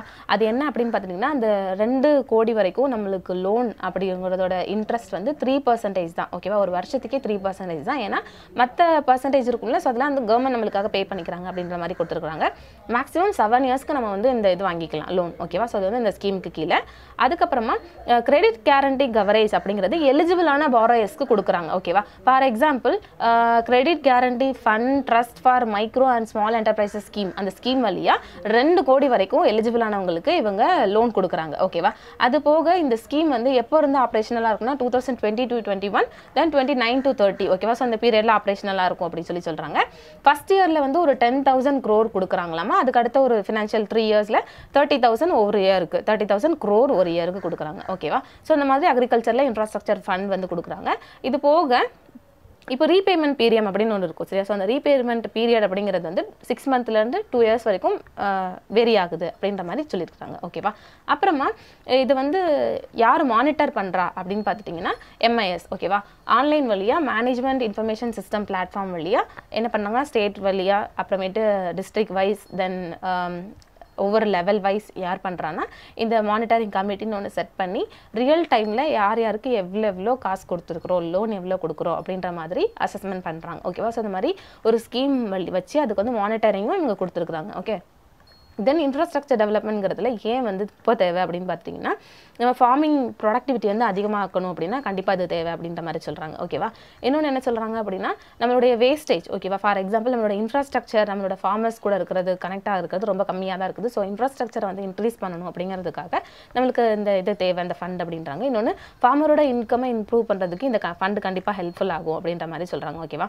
தென் ஏன் அப்படி வந்து அவங்களுடைய இன்கம் இன்க்ரீஸ் ஆகும் அப்படின்னா இப்போது போஸ்ட் ஹார்வெஸ்டிங் அப்படிங்கிறது மூலமாக வேல்யூ அடிஷன், பேக்கேஜிங், பிராண்டிங் இதெல்லாம் வந்து கவர்மெண்ட்டே கொடுக்குறாங்க. அப்போ அவங்களோட இன்கம் அப்படிங்கிறது அவங்க செலவு பண்ண வேண்டிய காசு மிச்சமாக தானே இருக்கும். அதனால வந்து இன்கம் கிடைக்கும் அப்படின்றாங்க. அதுக்கப்புறமேட்டு டெஸ்டிங் ஃபெசிலிட்டிஸும் கொடுக்குறாங்க. இப்போ வந்து ஃபார்மர் ஒரு ப்ராடக்ட் வந்து தயாரிக்கிறாருன்னா அந்த ப்ராடக்ட்டுக்கான குவாலிட்டியை வந்து செக் பண்ணுறதுக்கும் இங்கே டெஸ்டிங் ஃபெசிலிட்டிஸ் அவங்க ப்ரொவைட் பண்ணுறாங்க. அப்புறமா ட்ரேடிங் அப்படின்னு வரும்போது நிறைய இப்போ போர்ட்டல் வழியெல்லாம் நம்மளால் ட்ரேட் பண்ணலாம். ஓகேவா. ஸோ அந்த மாதிரி ஃபெசிலிட்டிஸும் இப்போ அதிகமாகிட்டு அப்படின்னு சொல்கிறாங்க. ஓகேவா. இது போக அக்ரிகல்ச்சர் இன்ஃப்ராஸ்ட்ரக்சருக்காக கவர்மெண்ட் என்னென்ன மாதிரி ஸ்கீம்ஸ் கொண்டு வந்திருக்காங்க அப்படின்னா ஈனாம்னா நேஷனல் அக்ரிகல்ச்சர் மார்க்கெட். ஓகேவா. இது வந்து எலக்ட்ரானிக் போர்ட்டல் வழியாக நம்மளோட ப்ராடக்ட்டை நம்ம வந்து ட்ரேட் பண்ணிக்கலாம். இது வந்து பேன் இண்டியா ஸ்கீமுக்கு கீழே உள்ள ஒரு ப்ராஜெக்ட். ஓகேவா. அப்புறமா பிரதான் மந்திரி கிருஷி சின்சாய் யோஜனா இது வழியாக என்னென்னா இரிகேஷன் அப்படிங்கிற ஒரு விஷயத்தை கவரேஜை எக்ஸ்டெண்ட் பண்ணணுங்கிறதுக்காக கொண்டு வந்திருப்பாங்க. ஒரு துளி வாட்டருக்கு நம்ம நிறைய கிராப்ஸ் முளைக்க வைக்கணும் அப்படிங்கிறது தான் இதோடைய எய்ம். ஓகேவா. இது போக இன்டகிரேட்டட் ஸ்கீம் எதுக்காக கொண்டு வந்திருப்பாங்கன்னா அக்ரிகல்ச்சர் மார்க்கெட்டிங். ஓகேவா. இது என்ன அப்படின்னு பார்த்துட்டிங்கன்னா அக்ரிகல்ச்சர் மார்க்கெட்டிங்கோட இன்ஃப்ராஸ்ட்ரக்சரை இன்க்ரீஸ் பண்ணணுங்கிறதுக்காக கொண்டு வந்திருப்பாங்க. அது போக ஸ்டோரேஜ் வந்து ரொம்ப சயின்டிஃபிக்கான ஸ்ட்ராட்டஜிஸ் யூஸ் பண்ணி பண்ணணும், அப்புறம் அதோட குவாலிட்டி சர்டிஃபிகேஷன் கொடுக்கணுங்கிறதுக்காக கொண்டு வந்த ஸ்கீம். அது போக பிரதான் மந்திரி கிராம் சதக் யோஜனா இது என்னென்னா போஸ்ட் ஹார்வெஸ்டிங்க்கு அப்புறமா டிரான்ஸ்போர்ட்டேஷனுக்காக இப்போது இந்தியாவில் உள்ள எல்லா கிராமங்களையும் இணைக்கிறதுக்காக இந்த ஸ்கீம் கொண்டு வந்திருப்பாங்க. ஓகேவா. இன்னொன்று என்ன அப்படின்னு பார்த்துட்டிங்கன்னா தீன் தயாள் உபாத்யானா கிராம் ஜோதி யோஜனா. ஓகேவா. இது என்னென்னா எந்தெந்த ஏரியாலெல்லாம் எலக்ட்ரானிக் கவரேஜ் இல்லையோ, எலக்ட்ரிக் கனெக்ஷன் இல்லையோ, ஸோ அப்போ அவங்களுக்கெல்லாம் இவங்க வந்து கனெக்ட் கொடுப்பாங்க ஃப்ரீயாக. ஓகேவா. ஸோ இதெல்லாம் வந்து ஒரு ஃபார்மர் அப்படின்னு இருக்குன்னா அவங்களுக்கு வந்து எலக்ட்ரிக் தேவை, அதுக்கப்புறமா டிரான்ஸ்போர்ட்டுக்காக ரோடு தேவை, அப்புறமா மார்க்கெட்டிங் பண்ணுறதுக்காக ஒரு போர்ட்டல் தேவை. இது எல்லாமே வந்து கவர்மெண்ட் டேக் பண்ண ஸ்டெப்ஸ். ஓகேவா. எதுக்காக அப்படின்னு பார்த்துட்டிங்கன்னா அக்ரிகல்ச்சரில் இன்ஃப்ராஸ்ட்ரக்சர் அதிகமாகணும் அப்படிங்கிறதுக்காக. ஓகேவா. இதெல்லாம் அவங்களோட ஸ்கீம்.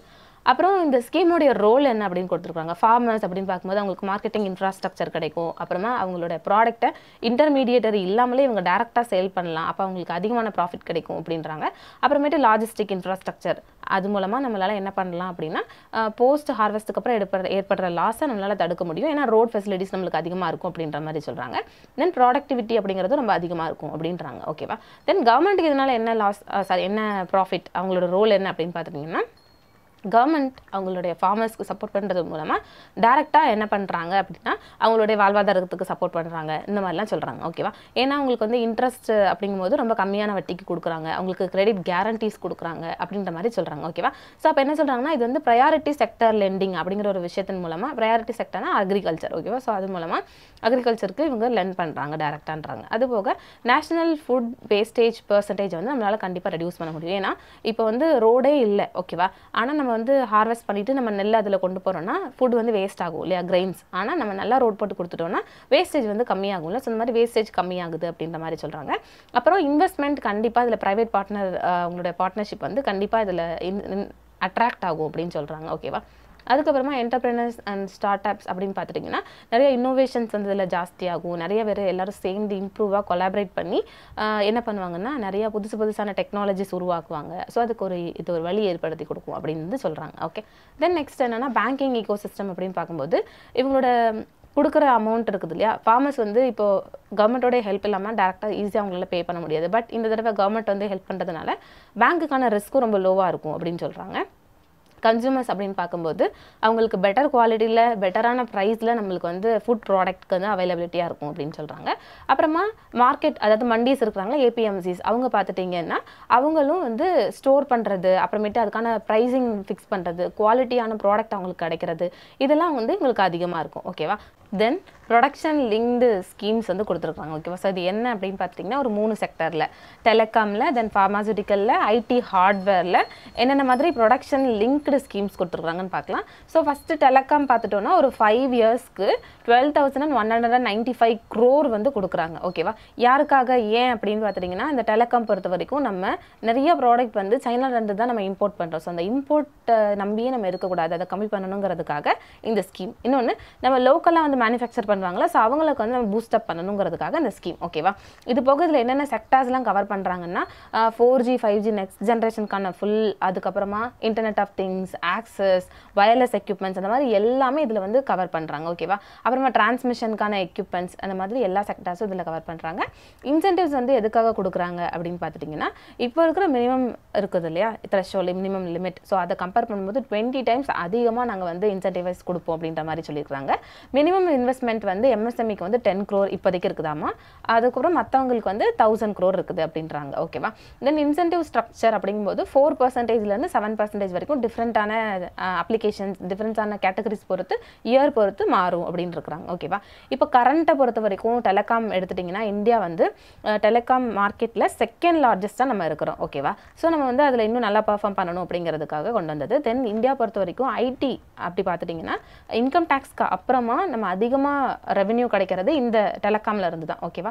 ஸோ நம்ம வந்து நேஷனல் டிஜிட்டல் கம்யூனிகேஷன் பாலிசி 2008 அப்படின்னு ஒன்று வச்சு என்ன பண்ணுறோன்னா ஒரு $100 billion இன்வெஸ்ட்மெண்ட்ஸ் வந்து இதில் வந்து வரதுக்காக நம்ம இந்த ப்ராஜெக்ட் கொண்டு வந்திருக்கோம். ஓகேவா. ஸோ அதன் மூலமாக நம்மளுக்கு வந்து ஒரு 4 million ஜாப்ஸ் கிரியேட் ஆகும் 2022 அப்படின்ற மாதிரி சொல்கிறாங்க. ஓகேவா. தென் இதில் என்னென்ன பெனிஃபிட்ஸ் நம்ம எக்ஸ்பெக்ட் பண்ணலாம் அப்படின்னா இன்க்ரிமெண்ட் அப்படிங்கிறது ப்ரொடக்ஷன் அப்படிங்கிறதோட சேர்ந்து இருக்கும் அப்படின்ற மாதிரி சொல்கிறாங்க. ஓகேவா. எக்ஸ்போர்ட்ஸ் நம்ம அதிகமாக பண்ண முடியும் அப்படின்ற மாதிரி சொல்கிறாங்க. அப்புறமா இம்போர்ட் டிபெண்டன்சியை வந்து கம்மி பண்ணலாம் அப்படின்ற சொல்கிறாங்க. நம்மளே வந்து ப்ரொடக்ஷன் பண்ணுறதுனால நிறைய பேருக்கு எம்ப்ளாய்மெண்ட் ஆப்பர்ச்சுனிட்டிஸ் வந்து கிடைக்கும் அப்படின்ற மாதிரி சொல்கிறாங்க. ஓகேவா. அப்புறம் நம்மளோட எம்எஸ்எம்இக்கு நம்ம கண்டிப்பாக சப்போர்ட் பண்ணுவோம் அப்படின்றாங்க. இது வந்து டெலிகாம் பற்றினது. ஓகேவா. தென் ஃபார்மாசூட்டிக்கல் பற்றி பார்த்துட்டோன்னா ஃபார்மாசூட்டிக்கல்னா மெடிசன் அந்த மாதிரி மாத்திரைகள் இண்டஸ்ட்ரீஸ். ஓகேவா. ஸோ இதில் என்ன அப்படின்னா நம்ம ஃபார்மாசூட்டிக்காக 2021லேருந்து 2029 வரைக்கும் ஒரு 15,000 கோடி செலவு பண்ண போகிறோம். ஓகேவா. இன்சென்டிவ் கொடுக்க போகிறோம். ஏன் அப்படின்னு பார்த்துட்டிங்கன்னா நம்ம வந்து அதிகமாக இன்வெஸ்ட்மெண்ட் இந்த ஏரியாவில் எல்லோரும் கொண்டு வரணும் அப்படிங்கிறதுக்காக. ஓகேவா. அப்புறமா இப்போ நம்ம இருக்கிறத பொறுத்திங்கன்னா ஒரு 3 இதாக பிரிக்கலாம். ஒன்று வந்து கேட்டகரி 1 அதில் வந்து பயோஃபார்மாசூட்டிக்கல்ஸ், காம்ப்ளெக்ஸான ஜெனரிக் மெடிசன்ஸ்லாம் அதில் வரும். ஓகேவா. தென் செகண்ட் என்ன அப்படின்னு பார்த்துட்டிங்கன்னா ஆக்டிவான ஃபார்மாசூட்டிக்கல் இன்க்ரீடியன்ஸ்லாம் அதில் வரும். ஓகே. தென் தேர்ட் கேட்டகரி வந்து repurposed drugs, then auto immune drugs. Auto immune ட்ரக்ஸ்னால் என்னென்னா சில நேரம் நம்மளோட பாடியே நம்மளுக்கு அகெயின்ஸ்டாக சில பேத்தோஜன் ப்ரொடியூஸ் பண்ண ஆரம்பிச்சிடும். ஓகேவா. ஸோ அந்த கெமிக்கலுக்கு அகெயின்ஸ்டாக ப்ரொடியூஸ் பண்ணுறது தான் ஆட்டோ இம்யூன் ட்ரக்ஸ். ஸோ அதெல்லாம் கேட்டகரி 3. ஓகேவா. ஸோ இதிலெல்லாம் வந்து இன்சென்டிவ்ஸ் கொடுக்க போகிறாங்க இந்த ஃபீல்டுலலாம் யார் ஒர்க் பண்ணுறாங்களோ அவங்களுக்கு. ஓகே. இது போக ஃபஸ்ட் அண்ட் செகண்ட் கேட்டகரின்னு பார்த்தோம்லே அவங்களுக்கு வந்து 10% வந்து ஃபஸ்ட்டு ஒரு 4 வருஷத்துக்கு கொடுக்குறாங்க. அப்புறம் 8% வந்து 5th இயரில் கொடுக்குறாங்க. 6% வந்து 6th இயரில் கொடுக்குறாங்க. இது என்ன அப்படின்னு பார்த்துட்டிங்கன்னா அவங்களுக்கான இன்சென்டிவ். ஓகே. அதே மாதிரி தேர்ட் கேட்டகரி அப்படின்னு பார்த்துட்டிங்கன்னா ஃபஸ்ட்டு ஒரு 4 வருஷத்துக்கு அவங்களுக்கு 5% இன்க்ரிமெண்டல் சேல்ஸ் கொடுக்குறாங்க. அப்புறம் 4% கொடுக்குறாங்க 5th இயர்லேருந்து, 3% வந்து 6th இயர்லேருந்து கொடுக்குறாங்க. ஓகேவா. அப்புறம் ஃபார்மசூட்டிக்கல் பொறுத்த வரைக்கும் வேர்ல்டுலேயே வால்யூம் அடிப்படையில் பார்த்தா தான் நம்ம தான் 3rd லார்ஜஸ்ட். ஓகேவா. அதனால் என்ன பண்ணுறோன்னா குளோபல் லெவலில் நம்ம எவ்வளோ தூரத்துக்கு கான்ட்ரிபியூஷன் கொடுக்குறோன்னா 3.5% ட்ரக்ஸ் அண்ட் மெடிசன் இந்தியாவிலேருந்து தான் போகுது. ஓகேவா. ஆனாலும் நம்மக்கிட்ட சில வேல்யூ ப்ரொடக்ஷன், அதுக்கப்புறமா ரிசர்ச் அண்ட் டெவலப்மெண்ட்ங்கிறது கம்மியாக இருக்குது. அந்த ப்ராப்ளம் எல்லாம் நான் சால்வ் பண்ணணும் அப்படிங்கிறதுக்காக தான் இந்த இது நம்ம கொண்டு வந்திருக்கோம். ஓகேவா. அப்புறம் நம்ம நிறையா ப்ராடக்ட் பொறுத்த வரைக்கும் நம்ம இம்போர்ட்டை டிபெண்ட் பண்ணி தான் இதுலேயும் இருக்கிறோம். ஸோ அப்படி இருக்கக்கூடாதுங்கிறதுக்காக இந்த ஸ்கீம் கொண்டு வந்திருக்காங்க. இதனால் நம்மளுக்கு என்ன கிடைக்குன்னா ஒரு 20,000 direct and 80,000 indirect job creation நம்மளுக்கு கிடைக்கும் அப்படின்றாங்க. தென் நம்ம கண்டிப்பாக இன்னோவேஷனாக இருப்போம். தென் செல்ஃப் ரிலையன்ஸாக இருப்போம். மெடிசன் பொறுத்த வரைக்கும் செல்ஃப் ரிலையன்ஸாக இருக்கிறது ரொம்ப குட் தானே, அதை சொல்லியிருக்காங்க. அப்புறம் இன்வெஸ்ட்மெண்ட் அப்படிங்கிற ஒரு விஷயம் 15,000 கோடி இந்த செக்டரில் அட்ராக்ட் பண்ணும் அப்படின்றாங்க. ஓகே.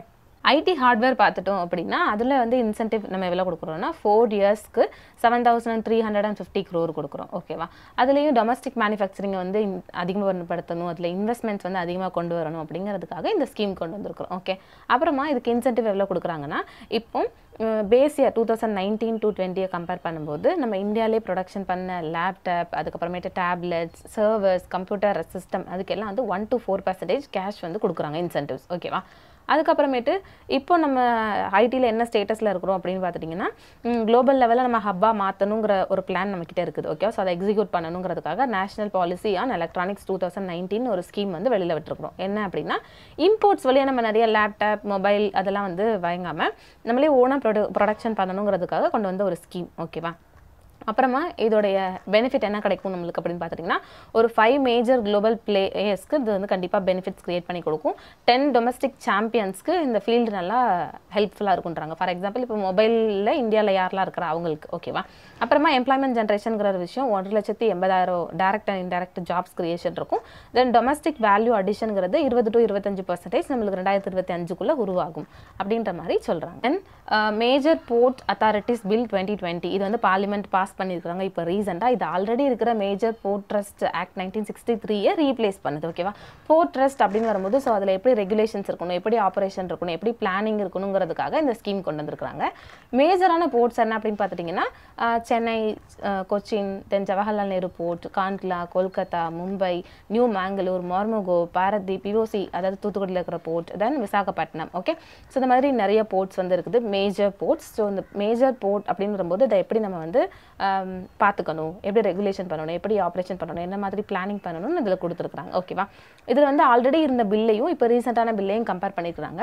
ஆல்ரெடி இருந்த பில்லை பார்த்துட்டிங்க அப்படின்னா மேஜர் போர்ட்ஸை யார் மேனேஜ் பண்ணுவான்னா அந்தந்த ஒரு போர்டு இருப்பாங்க. ஓகேவா. அந்த போர்ட் ட்ரஸ்ட்டுக்குன்னு அந்த போர்டோட மெம்பர்ஸை யார் அப்பாயிண்ட் பண்ணுவாங்கன்னா சென்ட்ரல் கவர்மெண்ட் அப்பாயிண்ட் பண்ணுவாங்க. ஓகேவா. ஆனால் இப்போ இருக்கிற பில் அப்படின்னு பார்த்துட்டிங்கன்னா ஒவ்வொரு போர்ட்ஸ் இருப்பாங்களா. ஸோ அந்த போர்ட்ஸ்க்கும் ஒரு அத்தாரிட்டி போர்டு இருப்பாங்க. ஸோ அந்த போர்டு அப்படின்னு பார்த்துட்டிங்கன்னா ஆல்ரெடி இருக்கிற ட்ரஸ்ட் இருப்பாங்கள்ல. ஸோ அந்த ஆக்டுக்கு கீழே, பழைய ஆக்டுக்கு கீழே, ஸோ அதை ரீப்ளேஸ் பண்ணி இவங்க இருப்பாங்க. ஓகேவா. அப்புறமா இப்போது அந்த போர்டோட காம்போசிஷன் பார்த்துட்டிங்கன்னா பழைய போர்ட்டில் ஒரு சேர்மன் இருப்பார். அந்த சேர்மனை வந்து சென்ட்ரல் கவர்மெண்ட் தான் அப்பாயிண்ட் பண்ணுவாங்க. அது போக ஒன்று இல்லைனா அதுக்கு மேலே டெப்யூட்டி சேர்மன் இருப்பார். ஓகேவா. அதுக்கப்புறமேட்டு சில பர்சன்ஸ் வந்து சென்ட்ரல் கவர்மெண்ட் தான் அப்பாயிண்ட் பண்ணுவாங்க டைம் டு டைமுக்கு. யார்கிட்டலாம் இருந்து அப்படின்னு பார்த்துட்டிங்கன்னா மெர்கன்டைல் மரைன் டிபார்ட்மெண்ட்லேருந்து, தென் கஸ்டம்ஸ் டிபார்ட்மெண்ட்லேருந்து, டிஃபென்ஸ் சர்வீஸ்லேருந்து சென்ட்ரல் கவர்மெண்ட் தான் அப்பாயிண்ட் பண்ணுவாங்க. ஓகே. இப்போ கரெக்ஷனில் என்ன அப்படின்னு பார்த்துட்டிங்கன்னா ஒரு சேர்பர்சன் இருப்பார், ஒரு டெப்யூட்டி சேர்பர்சன் இருப்பார். ஓகே. ஸோ இவங்க 2 பேரையும் சென்ட்ரல் கவர்மெண்ட் அப்பாயிண்ட் பண்ணுவாங்க. ஆனால் இதுக்கு யார் ரெக்கமெண்டேஷன் கொடுப்பாங்கன்னா செலெக்ஷன் கமிட்டின்னு ஒரு கமிட்டி இருப்பாங்க. அந்த கமிட்டி தான் ரெக்கமெண்டேஷன்ஸ் கொடுப்பாங்க. ஓகே. அதுக்கப்புறமா மற்ற மெம்பர்ஸ் இருப்பாங்கல்ல. ஸோ அவங்கள வந்து ஸ்டேட் கவர்மெண்ட்ஸ் கிட்ட இருந்து, அப்புறம் ரயில்வேலேருந்து, மினிஸ்ட்ரியிலேருந்து, டிஃபென்ஸ் மினிஸ்ட்ரி, கஸ்டம்ஸ் டிபார்ட்மெண்ட்ஸ், இந்த மாதிரி இதுலேருந்து ஒருத்தரை எடுத்து அப்பாயிண்ட் பண்ணுவாங்க. ஓகே, அதுக்கப்புறமா 2 to 4 இண்டிபெண்டன்ட் மெம்பர் இருப்பாங்க. அதுக்கப்புறமேட்டு 2 பேர் வந்து எம்ப்ளாயிஸ் இருப்பாங்கல்ல, ஸோ அவங்களோட இன்ட்ரெஸ்ட்டை ரெப்ரசென்ட் பண்ணுறதுக்காக ஒரு 2 பேர் இருப்பாங்க. ஓகே, ஸோ இது வந்து கம்போசிஷனுடைய புது கம்போசிஷன். இப்போ பழைய போர்டு இருப்பாங்களே, ஸோ அவங்களோட பவர் என்னென்னா அவங்களால லோன் வந்து ரைஸ் பண்ண முடியும், அப்புறமா எம்ப்ளாயிஸ்க்கான ரெகுலேஷன்ஸ் மேக் பண்ண முடியும், அப்புறமா ஏதாச்சும் ஒரு அப்ளையன்ஸ் இருக்குது அப்படின்னா ஸோ அதுக்கான எக்ஸிக்யூட்டிவ் ஒர்க் வந்து ப்ரொவைட் பண்ணுறதுக்கான பவர் இவங்ககிட்ட இருக்கும். அப்புறமா இப்போ மரைன் அப்படிங்கும்போது, போர்ட் அப்படிங்கும்போது நிறைய கார்ட்ஸ் இருக்கும். சரி, அதில் வந்து பாத்திங் கார்ட்ஸ் அப்படிலாம் இருக்கும். ஸோ அதை வந்து மேனேஜ் பண்ணுறதுக்கான எல்லா பவரும் இவங்ககிட்ட இருக்கும். அது போக சீ கோயிங் வெசல்ஸ், இப்போ எந்தெந்த மாதிரி வெசல்ஸ்லாம் உள்ளே போகணும் அதெல்லாம் வந்து இவங்க கண்ட்ரோல் பண்ணுவாங்க, ஆர்டர் பண்ணுவாங்க. ஓகேவா, இது வந்து பழைய பில்லில் உள்ளது. இப்போ புது பில்லில் என்ன சொல்லியிருக்காங்க அப்படின்னு பார்த்துட்டிங்கன்னா, போர்டு இருக்கிறாங்க அப்படின்னா அவங்களுக்கு அந்த மெரைன் சம்மந்தமான அந்த மேஜர் போர்ட் இருக்குதுல்ல, ஸோ அதோடைய ரிசோர்ஸ், அப்புறமேட்டு ரிசோர்ஸில் அசெட், தென் ஃபண்டு, அதெல்லாம் ப்ராப்பர்ட்டி எல்லாம் வந்து மேனேஜ் பண்ணுறதுக்கான ஃபுல் யூஸ்மே இவங்ககிட்ட இருக்குது. அதுக்கப்புறமா இவங்க எதுலலாம் ரூல்ஸ் மேக் பண்ணலாம் அப்படின்னா, இப்போ போர்ட்டோடைய அசெட் இருக்குது அப்படின்னா ஸோ அந்த அசெட் எவ்வளோ இருக்குதுன்னு இவங்க டிக்ளேர் பண்ணலாம். ஓகேவா, அப்புறமா இன்ஃப்ராஸ்ட்ரக்சர் ஃபெசிலிட்டிஸ் இவங்க கொடுக்கலாம் அப்படின்றாங்க.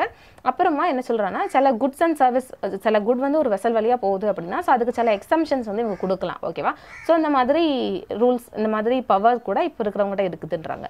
அப்புறமேட்டு ரேட் யார் ஃபிக்ஸ் பண்ணுவோம் அப்படின்னு பார்த்துட்டிங்கன்னா, இதுக்கு முன்னாடி உள்ள ரூல்ஸ் படி டேரிஃப் அத்தாரிட்டி தான் 1963 ஆக்டுக்கு கீழே அசெட் உடைய ரேட்டும் சர்வீஸோடைய ரேட்டும் வந்து ஃபிக்ஸ் பண்ணுவார். ஓகே, ஆனால் இப்போ வந்து அப்படி கிடையாது. இது வந்து யார் பண்ணுவாங்கன்னா, இந்த ஒரு போர்டு இருக்கிறாங்க இல்லையா, ஸோ இந்த போர்டு தான் என்ன பண்ணுவாங்கன்னா ஒரு கமிட்டி செட் பண்ணுவாங்க. ஸோ அந்த கமிட்டி தான் என்ன பண்ணுவாங்கன்னா, ஒரு அசெட், ஒரு சர்வீஸ் வந்து இருக்குதுன்னா அந்த சர்வீஸோட ரேட் என்னன்னு ஃபிக்ஸ் பண்ணுவாங்க. ஓகே, ஏன்னா போர்ட் அப்படிங்கும்போது நிறைய ஷிப்பிங்லாம் போகும், ஸோ அப்போ அதோட சர்வீஸ் பண்ண வேண்டி இருக்கும் இல்லையா, ஸோ அதுக்கான சர்வீஸ் இவங்க தான் வந்து அமௌண்ட் ஃபிக்ஸ் பண்ணுவாங்க. அப்புறம் இந்த அமௌண்ட் ஃபிக்ஸ் பண்ணுவாங்களே, ஸோ அது வந்து இப்போ இருக்கிற அமௌண்ட்டை விட ரொம்ப கம்மியாக இருக்கக்கூடாது, முன்னாடி வேணா இருக்கலாம், ரெட்ரோஸ்பெக்டிவாக இருக்கக்கூடாதுன்னா, ரெட்ரோஸ்பெக்டிவ்னா பின்னாடியாக இருக்கக்கூடாது, ப்ராக்ரெசிவாக இருக்கணும் அப்படின்ற மாதிரி கொடுத்துருக்காங்க. அதுக்கப்புறமேட்டு ஃபினான்ஷியல் பவர் பார்த்துட்டிங்கன்னா, இதுக்கு முன்னாடி உள்ளவங்க இருப்பாங்களே, ஸோ அவங்க வந்து ஏதாச்சும் ஒரு லோன் ரைஸ் பண்ணணும்னா சென்ட்ரல் கவர்மெண்ட்டோட ப்ரையர் பர்மிஷன் வாங்கிட்டு தான் லோன் ரைஸ் பண்ண முடியும். ஆனால் இப்போ வந்து அப்படி கிடையாது. ஓகேவா, ஸோ இவங்க என்ன பண்ணலாம் அப்படின்னா, எந்த ஒரு ஷெட்யூல் பேங்க் கிட்ட இருந்தாலும் சரி, இல்லை ஏதாவது ஃபினான்ஷியல் இன்ஸ்டிடியூட் கிட்ட இருந்தாலும் சரி, இவங்க வந்து லோன்ஸ் மேக் பண்ணலாம்.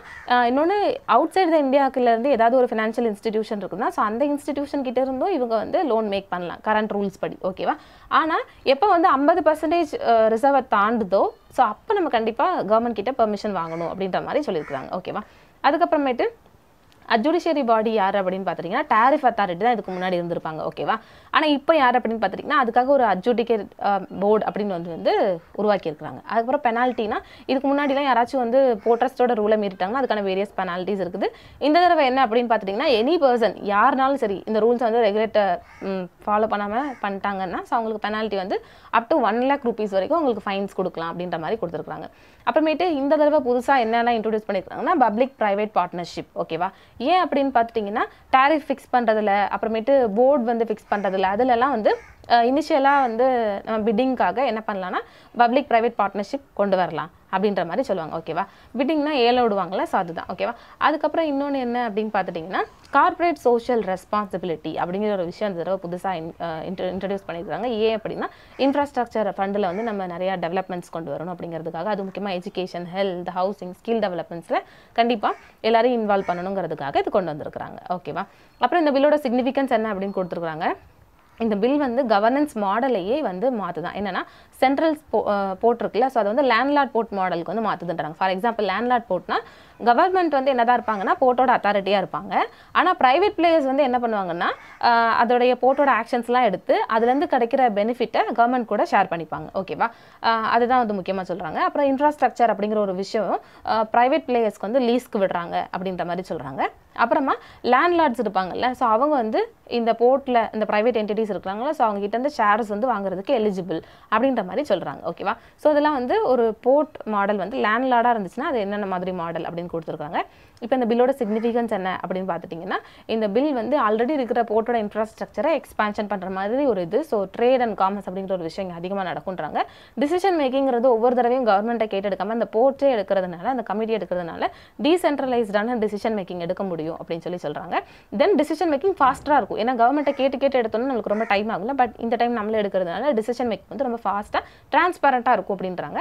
தென் டிரான்ஸ்பரன்சி அப்படிங்கிற ஒரு விஷயத்தை போர்ட்ஸில் நம்மளுக்கு கொண்டு வரும் அப்படின்றாங்க. ஓகேவா, தென் ஆல்ரெடி இருக்கிற ஓவர்லேப்பிங்கான ஃபங்க்ஷன்ஸ்லாம் இதை ரிமூவ் பண்ணி எல்லாரும் ஸ்மூத்தாக ஃபங்க்ஷன் ஆகிறதுக்கு இது ஹெல்ப் ஆகுது அப்படின்னு வந்து சொல்லியிருக்காங்க. ஓகேவா. தென் லாஸ்ட் நியூஸ் என்ன அப்படின்னு பார்த்துட்டிங்கன்னா ரோட் சேஃப்டி பற்றி கொடுத்துருக்காங்க. வேர்ல்டு பேங்க் வந்து ஒரு ரிப்போர்ட் ரிலீஸ் பண்ணியிருக்காங்க. என்னென்னா traffic crash injuries and disabilities. ஓகேவா. என்னென்னா த பர்டன் ஆன் இந்தியன் சொசைட்டி. ஒவ்வொரு வருஷமும் எத்தனை பேர் வந்து ரோடு ஆக்சிடென்ட்டில் இறக்குறாங்க அப்படின்ற மாதிரி கொடுத்துருக்காங்க. ஸோ ஃபஸ்ட்டு முக்கியமான ரீசன் ஏன் ரோடு ஆக்சிடென்ட் அப்படின்னா ரொம்ப கன்ஜெஷன். ஓகேவா. ரொம்ப குறுகலான சாலைகளாக இருக்குது அப்படின்றாங்க. இன்னொன்று வந்து என்ஃபோர்ஸ்மெண்ட் லாஸ் ரொம்ப கம்மி. நிறைய பேர் குடிச்சிட்டு வண்டி ஓட்டுறாங்க, ஹெல்மெட் இல்லாமல் வண்டி ஓட்டுறாங்க. ஸோ இதுக்கான என்ஃபோர்ஸ்மெண்ட் லாஸ் ரொம்ப கம்மி, பனிஷ்மெண்ட்ஸ் ரொம்ப கம்மி அப்படின்ற மாதிரி சொல்கிறாங்க. தென் சிட்டியோடைய பிளானிங் பார்த்துட்டா ரொம்ப புவராக இருக்குது அப்படின்றாங்க. ரோட் ஃபுல்லாமே 4 வீலர்ஸ்க்காக தான் உருவாக்கியிருக்காங்களே தவிர 2 வீலர்ஸ்க்காகவும் வாக்கிங்காகவும் அவ்வளோ நிறையா ரோட்ஸ் வந்து இல்லை அப்படின்றாங்க. ஓகே. அப்புறமா டிரைவிங் ட்ரைனிங் அப்படின்னு பார்க்கும்போது நிறைய பேர் ஆக்சிடென்ட்டில் இறக்குறாங்கன்னா அவங்ககிட்ட வந்து வேலிடான லைசன்ஸ் இல்லை அப்படின்ற மாதிரி சொல்லுவாங்க. அது 26% இல்லை அப்படின்றாங்க. ஓகே. அப்புறமா இம்ப்ராப்பரான ரோடு இன்ஜினியரிங். ஏன் அப்படின்னு பார்த்துட்டிங்கன்னா அங்கங்கே ரோட் கட்டி கொஞ்ச நாள்லேயே குழியெல்லாம் விழ ஆரம்பிச்சிரும்ல, அது முக்கியமான ரீசன் அப்படின்றாங்க. அப்புறமா கோஆர்டினேஷன் அப்படிங்கிற ஒரு விஷயம் முக்கியமாக எல்லா ஸ்டாக் ஹோல்டர்ஸையும் இன்வால்வ் பண்ணி இருக்கணும் அப்படின்றாங்க. ஓகேவா. WHO வந்து என்ன ரெக்கமெண்டேஷன் பண்ணியிருப்பாங்க அப்படின்னு பார்த்துட்டிங்கன்னா ஒவ்வொருத்தருக்கும் ஒவ்வொரு லிமிட். ஓகேவா. ஸோ அப்படி பார்க்கும்போது நேஷனலில் அர்பன் லிமிட் அப்படின்னு பார்த்துட்டிங்கன்னா ஒரு ஹாருக்கு நம்ம 50 கிலோமீட்டர் தான் போகணும் அப்படின்ற மாதிரி சொல்லியிருப்பாங்க. அதே உத்தரப்பிரதேஷ் எடுத்து பார்க்கும்போது அது ரொம்ப கன்ஜஸ்டடான ஏரியா இல்லை. ஸோ வந்து அங்கெல்லாம் 40 km/h தான். ஓகேவா. ஆனால் ஆந்திர பிரதேஷ், மகாராஷ்டிரா அந்த மாதிரி ஏரியாலலாம் நம்ம 65 km/h அப்படின்னு செட் பண்ணிக்கலாம். என்னன்னா அங்கே உள்ள பாப்புலேஷன் அதோட ஸ்ட்ரக்சர் எல்லாம் பொறுத்து நம்ம ஸ்பீட் கூட்டிக்கலாம் குறைச்சிக்கலாம் அப்படின்ற மாதிரி சொல்கிறாங்க. ஓகேவா. இன்னொன்று என்ன சொல்கிறாங்க அப்படின்னு பார்த்துட்டிங்கன்னா இது போக நம்ம ஹெல்மெட் வியர் பண்ணாதது, அப்புறமேட்டு 3 பேர் ட்ரிபிள்ஸ் போகிறது, ஸ்பீடாக போகிறது, ட்ரைவ் பண்ணுறதுப்போ ட்ரங்க் பண்ணுறது, இதெல்லாம் வந்து முக்கியமான ரீசன்ஸ் ஆக்சிடென்ட்ஸ்க்கு அப்படின்றாங்க. ஸோ கவர்மெண்ட் இதுக்கு என்னென்ன மாதிரி ஸ்டெப்ஸ் எடுத்துருக்காங்க அப்படின்னு பார்த்துட்டிங்கன்னா நேஷனல் ரோட் சேஃப்டி பாலிசி 2010. ஓகேவா. இதனால வந்து என்னென்ன அவேர்னஸ்லாம் கிரியேட் பண்ண முடியுமோ, ரோட் ஆக்சிடென்ட்னால என்னென்ன மாதிரி ப்ராப்ளம்ஸ் அவங்களோட ஃபேமிலிஸ் அதுக்கடுத்து பாதிக்கப்படுவாங்களோ அதை பற்றின அவேர்னஸ் கிரியேட் பண்ணுறது. அப்புறமா ரோட் சேஃப்டி இன்ஃபர்மேஷன் டேட்டாபேஸ்னு ஒரு டேட்டாபேஸை உருவாக்குறது, இதெல்லாம் இந்த பாலிசிக்கு கீழே கொண்டு வந்திருப்பாங்க. அதுக்கப்புறமா நேஷனல் ரோட் சேஃப்டி கவுன்சில். ஓகேவா. ஸோ இவங்க வந்து என்ன பண்ணியிருப்பாங்கன்னா பாலிசி எடுக்கிறோம் ஒரு ரோட் சம்மந்தமாக அப்படின்னா ஸோ அதுக்கான அபெக்ஸ் பாடியாக இவங்களை வந்து செட் பண்ணியிருப்பாங்க. ஓகேவா. டாப் பாடி. ஓகே. அதுக்கப்புறமேட்டு இந்தியா வந்து Brasilia declaration on road safety 2015 இதில் நம்ம வந்து சிக்னேச்சரி. ஓகேவா. ஏன் அப்படின்னு பார்த்துட்டிங்கன்னா ரோட் ஆக்சிடென்ட் மூலமாக இறக்குறவங்களோட எண்ணிக்கையை குறைக்கணும் அப்படிங்கிறதுக்காக நம்ம வந்து இது கொண்டு வந்துருப்போம். ஓகேவா. இப்போ போன வருஷம் வந்து ஒரு 100 பேர் இருந்திருப்பாங்க அப்படின்னா ஸோ இந்த வருஷம் அதை 50 பேராவது குறைக்கணுங்கிறதுக்கானது தான் இது. ஓகேவா. ஸோ அதுக்கப்புறமேட்டு பாரத்மாலா பரியோஜனா இப்படிங்கிறது என்னன்னா இப்போ மூமெண்ட் அப்படிங்கும்போது அது வந்து ஃப்ரைட் மூமெண்ட்டாலும் சரி ஃபாஸ்ட் பேசஞ்சர் மூமெண்ட்டானாலும் சரி அது வந்து எஃபிஷியண்டாக இருக்கணுங்கிறதுக்காக இந்த ஸ்கீம் கொண்டு வந்திருப்பாங்க. அப்புறமா ஃப்ரைட் காரிடார் ப்ராஜெக்ட் அப்படின்னு வந்து கொண்டு வந்திருப்பாங்க. அதுவும் டெடிகேட்டட் மேஜரான சிட்டிஸ் டெல்லி, மும்பை, சென்னை இந்த மாதிரி கன்ஜஸ்டடான ஏரியா சூஸ் பண்ணி ஸோ அதில் வந்து எப்படி டீகன்ஜஸ்ட் பண்ணலாங்கிறதுக்காக இந்த இது கொண்டு வந்திருப்பாங்க. ஓகேவா.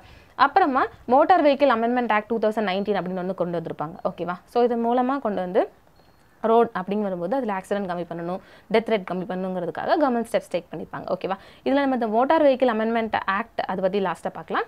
இப்போது இந்த ரோட் சேஃப்டி ரூல்ஸ்க்கு என்னென்ன சஜஷன்ஸ் வந்து இந்த இதில் கொடுத்துருக்குறாங்க அப்படின்னா ஃபஸ்ட் நம்ம வந்து இந்த ரோட் அப்படின்னு வரும்போது அது யாரெல்லாம் வயலேட் பண்ணுறாங்களோ அந்த ரூல்ஸ் எல்லாம் ஸோ அதுக்கான ஒரு செப்பரேட்டான ஏஜென்சிஸ் வந்து ஸ்ட்ரிக்டான என்ஃபோர்ஸ்மெண்ட்டோட நம்ம கொண்டு வரணும் அப்படின்றாங்க. ஓகேவா. அப்புறமாட்டு இன்னொன்று என்ன சொல்கிறாங்கன்னா ஆர்டிஃபிஷியல் இன்டெலிஜென்ஸ் யூஸ் பண்ணி நம்ம வந்து அதிகமாக ஸ்பீட் போகிறாங்கன்னா அவங்களுக்கு ஃபைன் போடுவாங்கல்ல ஃபாரின்லலாம் ஸோ அந்த மாதிரி யூஸ் பண்ணலாம் அப்படின்றாங்க. அப்புறமா national highways road safety police வந்து நம்ம ப்ரப்போஸ் பண்ணலாம் அப்படின்ற மாதிரி சொல்லியிருப்பாங்க. ஏன்னா ஹைவேஸ்லலாம் யார் ரொம்ப அதிகமாக போகிறாங்களோ ஸோ அவங்களுக்கு பனிஷ்மெண்ட் சிவியராக இருக்கணுங்கிறதுக்காக இவங்க ரெக்கமெண்ட் பண்ணியிருப்பாங்க. ஓகே. அப்புறமேட்டு சுந்தர் கமிட்டி 2007 ரோட் சேஃப்டி பற்றி என்ன சொல்லியிருப்பாங்கன்னா சயின்டிஃபிக் ஸ்டடி வந்து ரோடோட இன்ஃப்ராஸ்ட்ரக்சரில் பண்ணணும். ஸோ இன்ஃப்ராஸ்ட்ரக்சரில் என்ன ப்ராப்ளம்னு ஃபஸ்ட்டு பார்க்கணுங்கிறதுக்காக கொண்டு வந்திருப்பாங்க. ஓகேவா. அதுக்கப்புறமா ரோட் சேஃப்டி அப்ரோச் அப்படின்னு வரும்போது வேர்ல்டு ஹெல்த் ஆர்கனைசேஷன் எல்லாருமே என்ன சொல்கிறாங்கன்னா மக்களுக்கு நடுவில் எஜுகேஷன் கிரியேட் பண்ணணும். ஹெல்மெட் போடாமல் போனால் இந்த மாதிரிலாம் எஃபெக்ட்ஸ் வருங்கிறதுக்கான எஜுகேஷன் கிரியேட் பண்ணணும் அப்படின்ற மாதிரி சொல்கிறாங்க. இது போக வெஹிக்கிளோட டெக்னாலஜியை மாடர்னைஸ் பண்ணணும். அதோட கொலிஷன் அப்படிங்கிறது வந்து சில நேரம் பிரேக் பிடிக்கும்போது அது நிற்காம ஸ்பீட் பார்த்தாம விழுந்துரும் இல்லையா. ஸோ அந்த கொலிஷன் அட்வான்ஸ் அப்படிங்கிறத நம்ம வந்து கொண்டு வரணும் அப்படின்றாங்க. தென் ஏர் குஷன் டெக்னாலஜி வந்து இருக்கணும். ஸ்பீட் லிமிட்டர்ஸ் வந்து அதில் இருக்கணும் ஒரு வண்டி தயாரிக்கிறோம் அப்படின்னா. ஸோ இந்த மாதிரி மெத்தட்ஸ் கொண்டு வரது மூலமாக நம்ம என்ன பண்ணலாம்னா ரோட் ஆக்சிடென்ட்ஸ் கம்மி பண்ணலாம் அப்படின்றாங்க. ஓகேவா.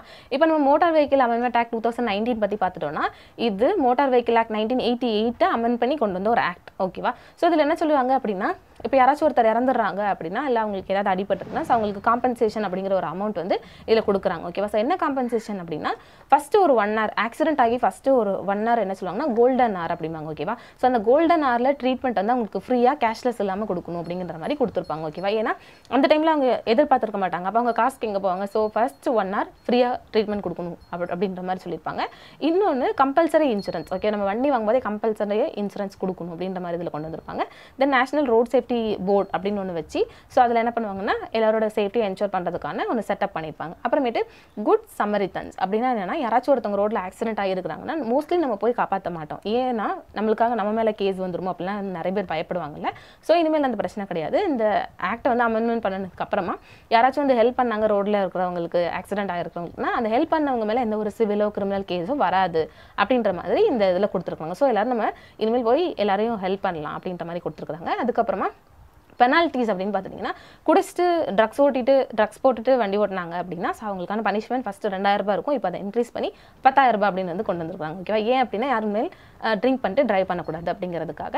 அதுக்கப்புறம் இன்னொன்று என்ன சொன்னாங்கன்னா, வெஹிக்கிள் வந்து எதனாச்சும் ஒன்று வந்து ரொம்ப மோசமான கண்டிஷனில் இருக்குது, மற்றவங்களுக்கு வந்து நம்ம அதனால டேமேஜ் கிரியேட் பண்ணுறோம், என்விரான்மெண்ட்டுக்கு நம்ம பொல்யூஷன் கிரியேட் பண்ணுறோம் அப்படின்னா அந்த வெஹிக்கிளை சென்ட்ரல் கவர்மெண்ட் என்ன சொல்லலாம் அப்படின்னா, ஓகே நீங்கள் வந்து இதுக்கு மேலே இதை யூஸ் பண்ண வேண்டாம்னு சொல்கிறதுக்கு சென்ட்ரல் கவர்மெண்ட்டுக்கு ஃபுல் ரைட்ஸ் இருக்குது. ஓகேவா? ஸோ இதுதான் வந்து மோட்டார் வெஹிக்கிள் அமெண்ட்மெண்ட் ஆக்ட் 2019 பற்றினது. ஓகேவா? ஓகே, இன்னைக்கு வந்து எக்கனாமிக் நியூஸ் வந்து இவ்வளோ தான் முடிஞ்சிருச்சு. ஓகேவா? ஓகே, நான் நெக்ஸ்ட் வீடியோவில் வந்து நம்ம என்விரான்மெண்ட்டுக்கானது பார்க்கலாம். Okay, thank you, have a great day.